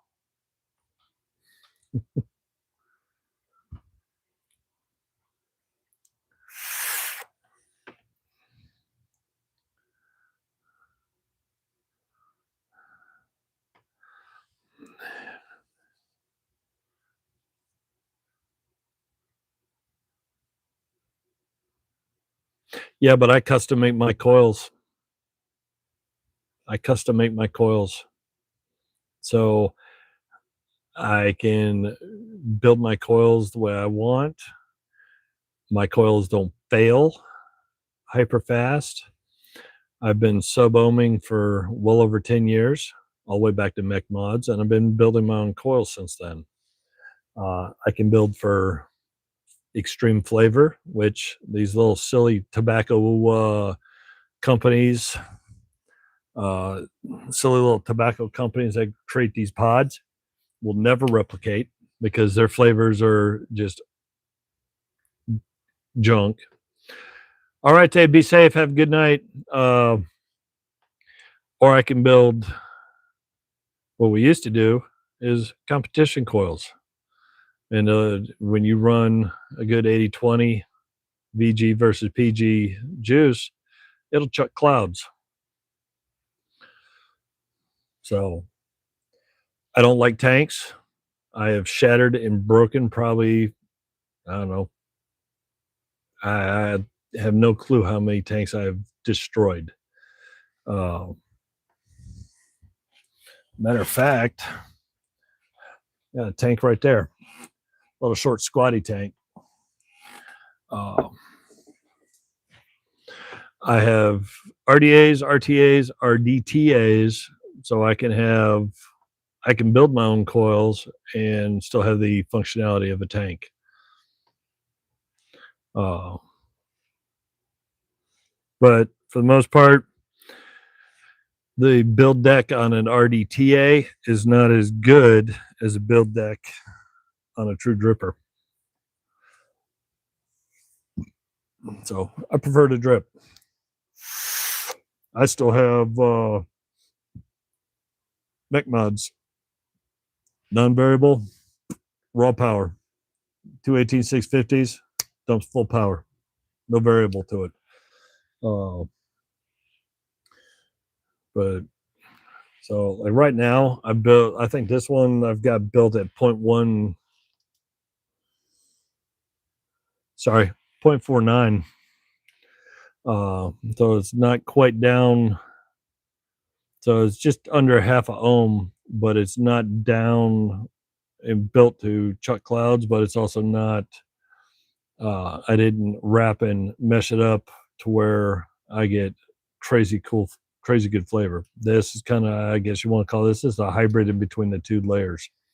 That way I can have a little bit of both.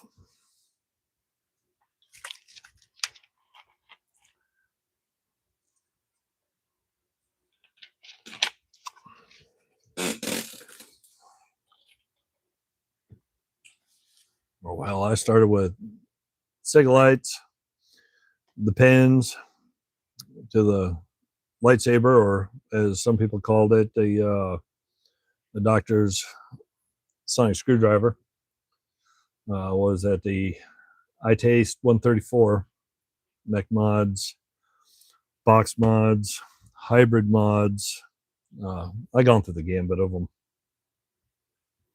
But when it comes down to overall taste and flavor, I prefer these, especially because work and all that. I can tear this apart, rip the coils out, rebuild coils, and then throw more cotton bacon back in it, get it all fluffed up, and then paint the wick good. I can do that faster than I can trying to tear apart and get into a damn tank that has one of those stupid little cartridges, or try to rebuild that. But it's all personal opinion.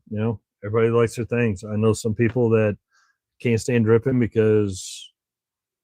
and they rather have the little twisting cartridges.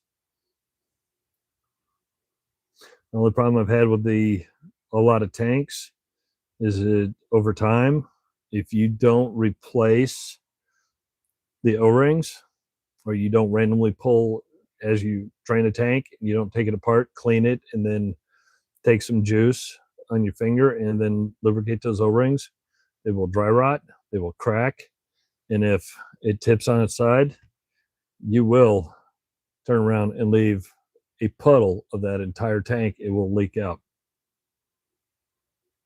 I've had it happen more than once.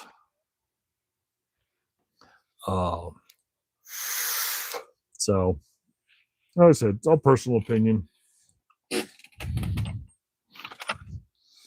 Everybody's got their cup of tea that they like.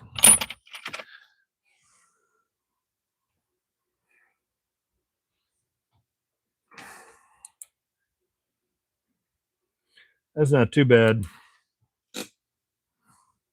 but it's a nice 12-point Craftsman double line B.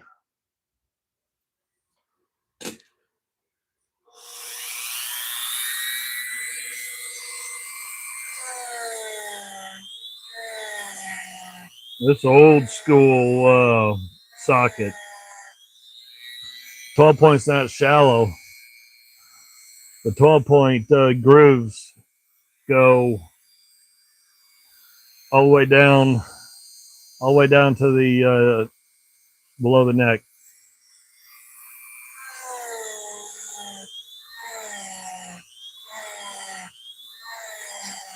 This one will work good on some of them old tools, old cars.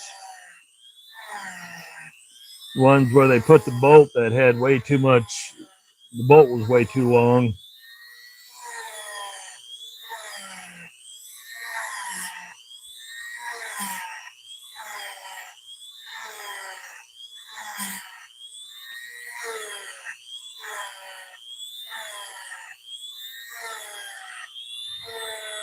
Oh, as far as me dripping every 5 seconds, I used to smoke 2 packs a day.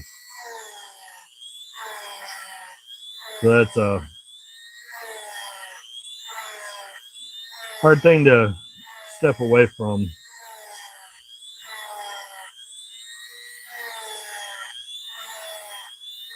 Because even after 10 plus years of vaping, quite often I still want a cigarette.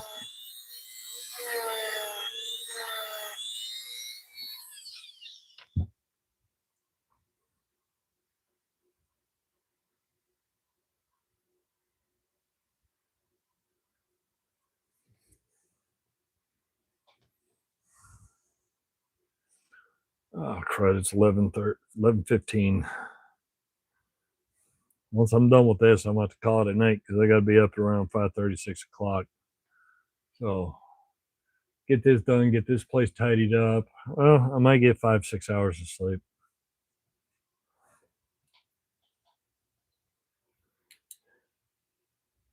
Oh, that works.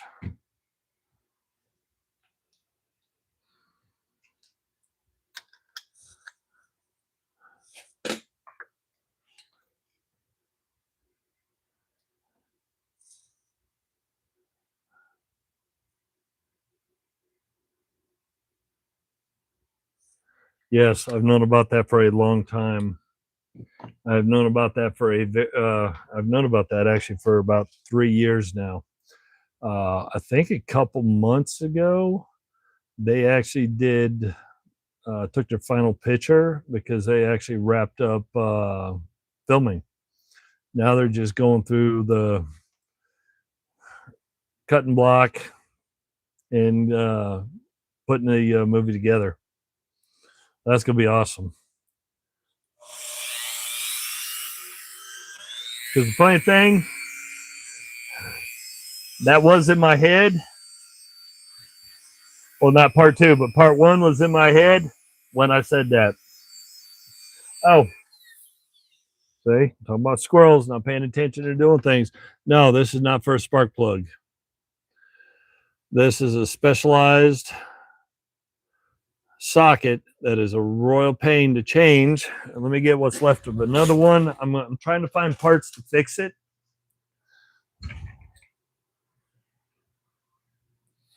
Because to change it, you have to replace the pin, which is pinned over because it does not come off. And it goes on this. So no, it's not for a spark plug. The only problem is somebody took this apart and it does not have the screws. And I got it. I don't want to clean the grime and gunk out of the inside of this to try to get it working until I can actually find, sorry, wrong direction, find screws that'll go into it, proper screws that'll lock it down.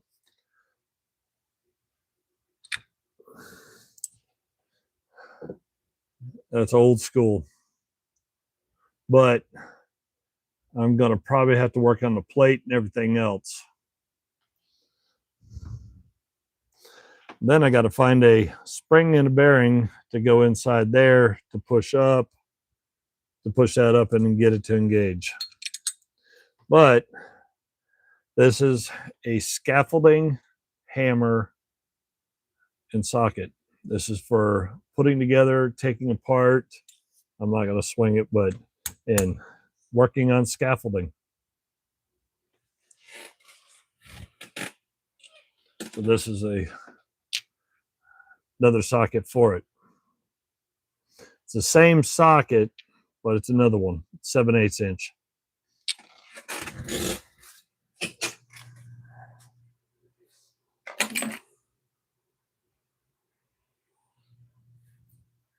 Even though that's what it is actually designed for,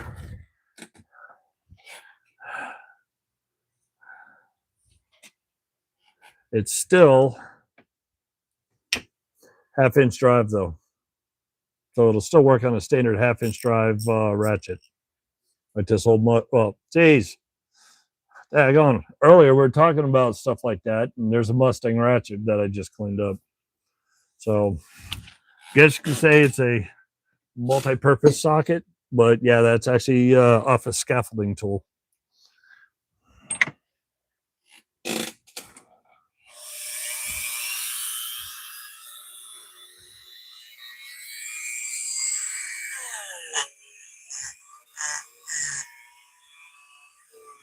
Nice thing about these cup brushes, they fit perfect into 1/2 inch sockets.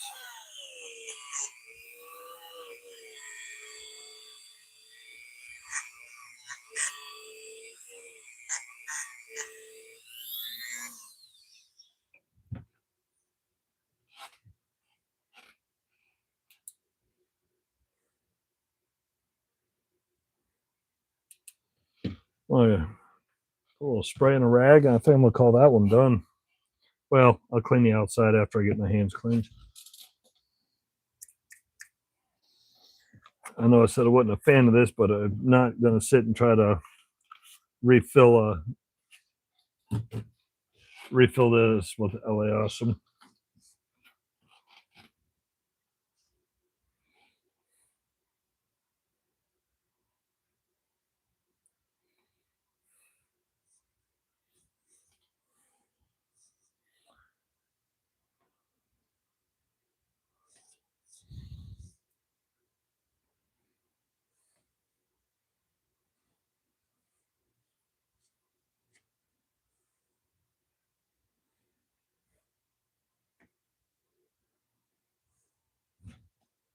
Woo! Guess what I found?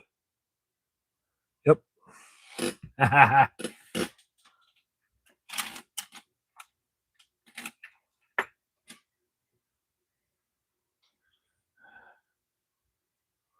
Found a wire. That wasn't that when that hit the finger, that actually hit a nerve because that made my finger jump backwards. Hey Jeffrey, be safe. Have a good one. Yeah, I don't know how much long when I'm done with this. I'm gonna have to crash because I gotta be up in probably about less than 6 hours. Gonna have a long day.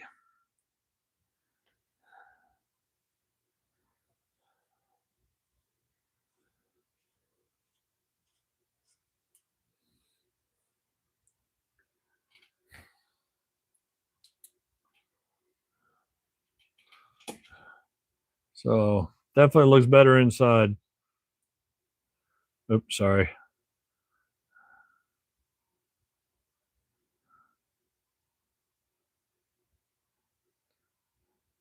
She's ready for many more years of service.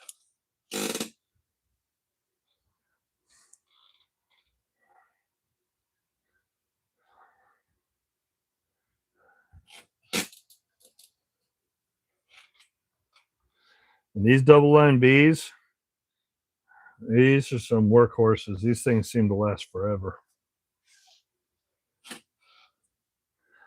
Offhand, I don't remember what years the double line B was, especially these older ones.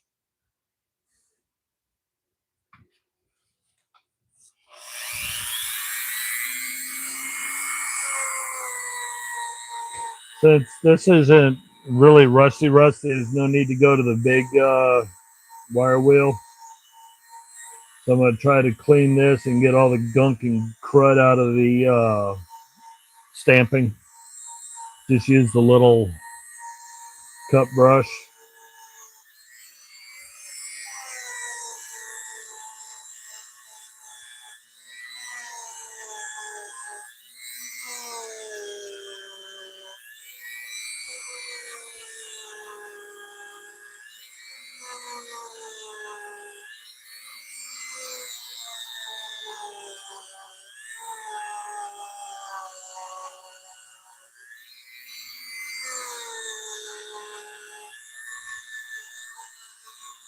And this has the Barn A on it.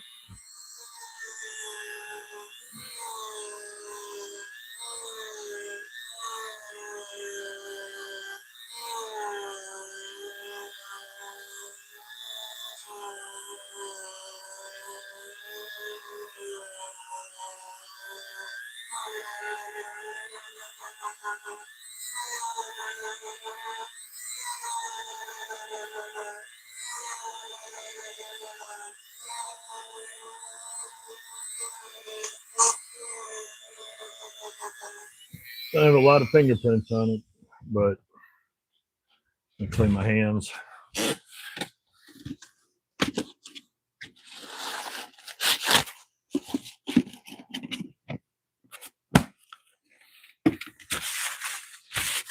I know I got oil and crud on it from earlier today.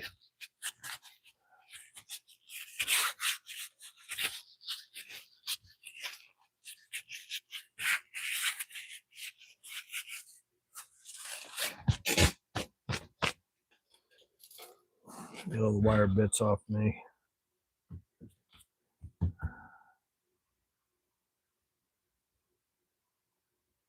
And nope, my squirrels are running away. I think they're trying to tell me to go to bed.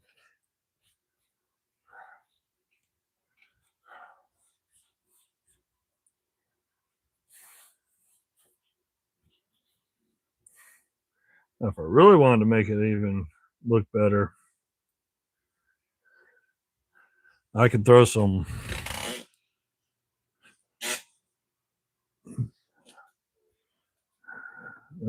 polish on, but it doesn't need to be super shiny.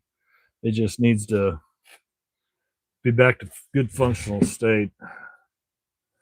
So I can't see it because I got a bad glare. So 7/16 Craftsman with the Barn A, double line B, looking good again. Well, yeah, definitely looking good. She's gonna last decades, many more decades. So a little snappy.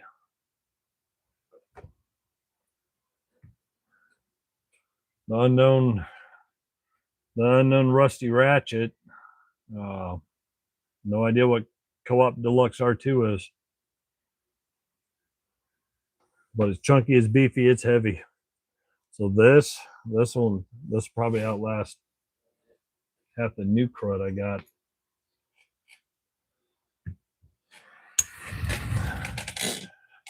Oh, well, I gotta call it a night after getting a couple more tools cleaned up. The only bad things you buy an auction lot, you always end up, or an estate sale lot like the box came from, you got to clean up a lot of abuse, neglect, because a lot of people just don't take care of their tools. I still have my tools from when I was a kid.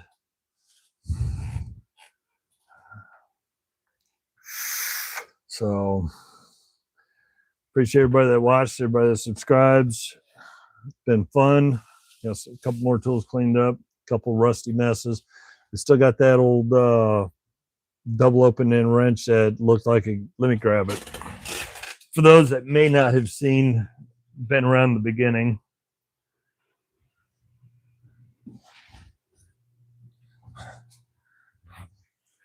Had a wrench that was a little roached out. Yeah, got it shiny, but I don't think I'm going to be able to fix the pitting on that. But somebody did have a good idea. I did get a majority of it cleaned. It looks better on this side, but turn this into a handle. Turn it into a handle for a cabinet, you know. All the rust and crud is out of it, but that pitting is abysmal. So no, it's not a Ford wrench. Actually, I probably don't want to know. I just saw something on the other side.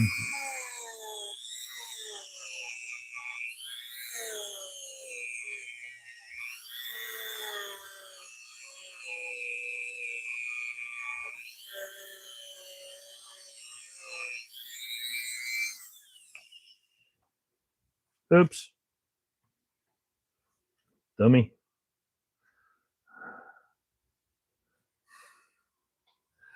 There's an M. That's it. There's an M. Not a Ford. Because coming soon, there's a Ford.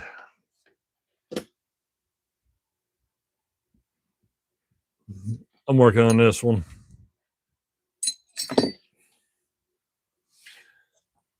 Now, before I fully call it a night, since my squirrels got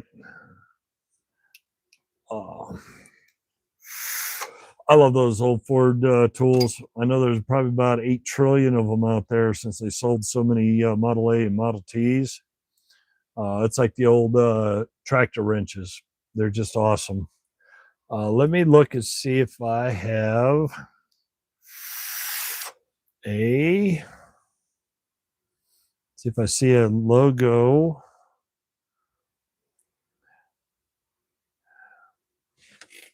I wonder whether this had a circle at one time. And there's a little something, but the pitting is so bad.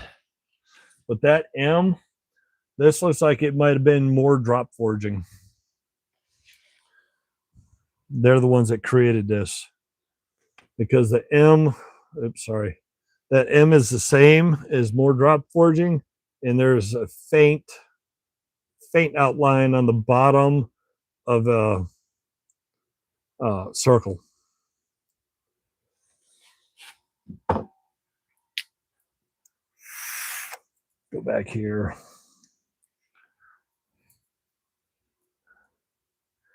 Hey Don, have a good one.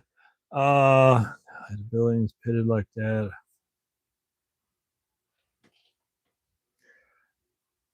Me and JB Well don't get along, but that would be fun. That really would be fun. I mean, it's just I'm not throwing it away. I put it in the future idea pile.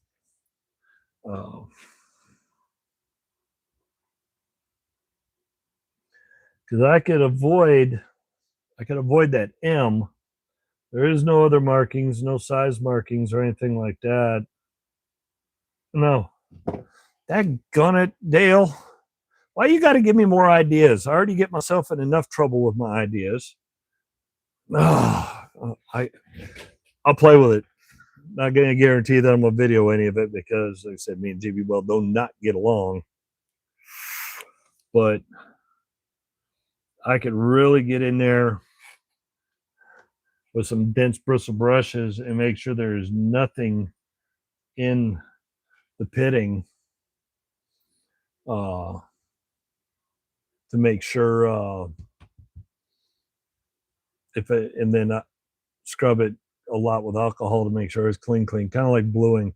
So when I do try to play with coating the JB Weld on, like, so I'll give it a shot. I may just send you a direct video of the aftermath of it, whether it's good or bad.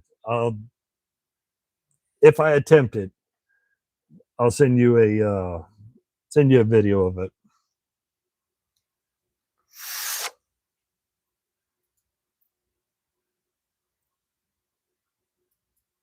Oh, I have no way to. Oh, yes, I do.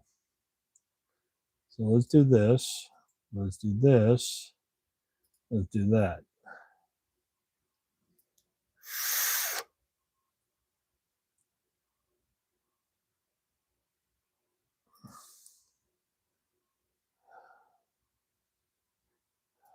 So yeah, that would actually be kind of fun.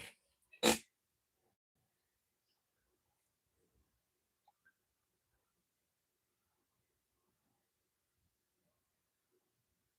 think I'll wait till it gets warmer and stays warmer. I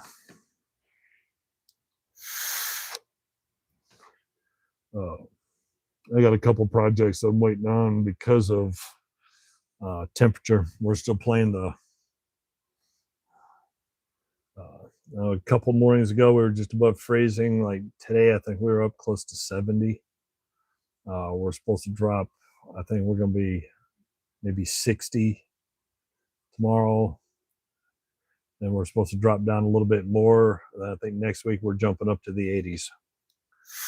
So we're going all the way up to silly weather already. We're spring. Yeah, spring was. Oh, that's wire. No more.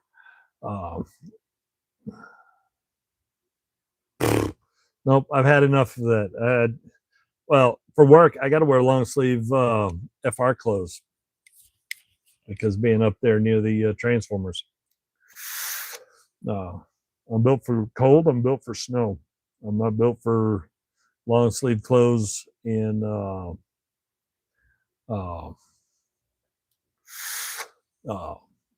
I don't do heat, and I don't do heat with long sleeves.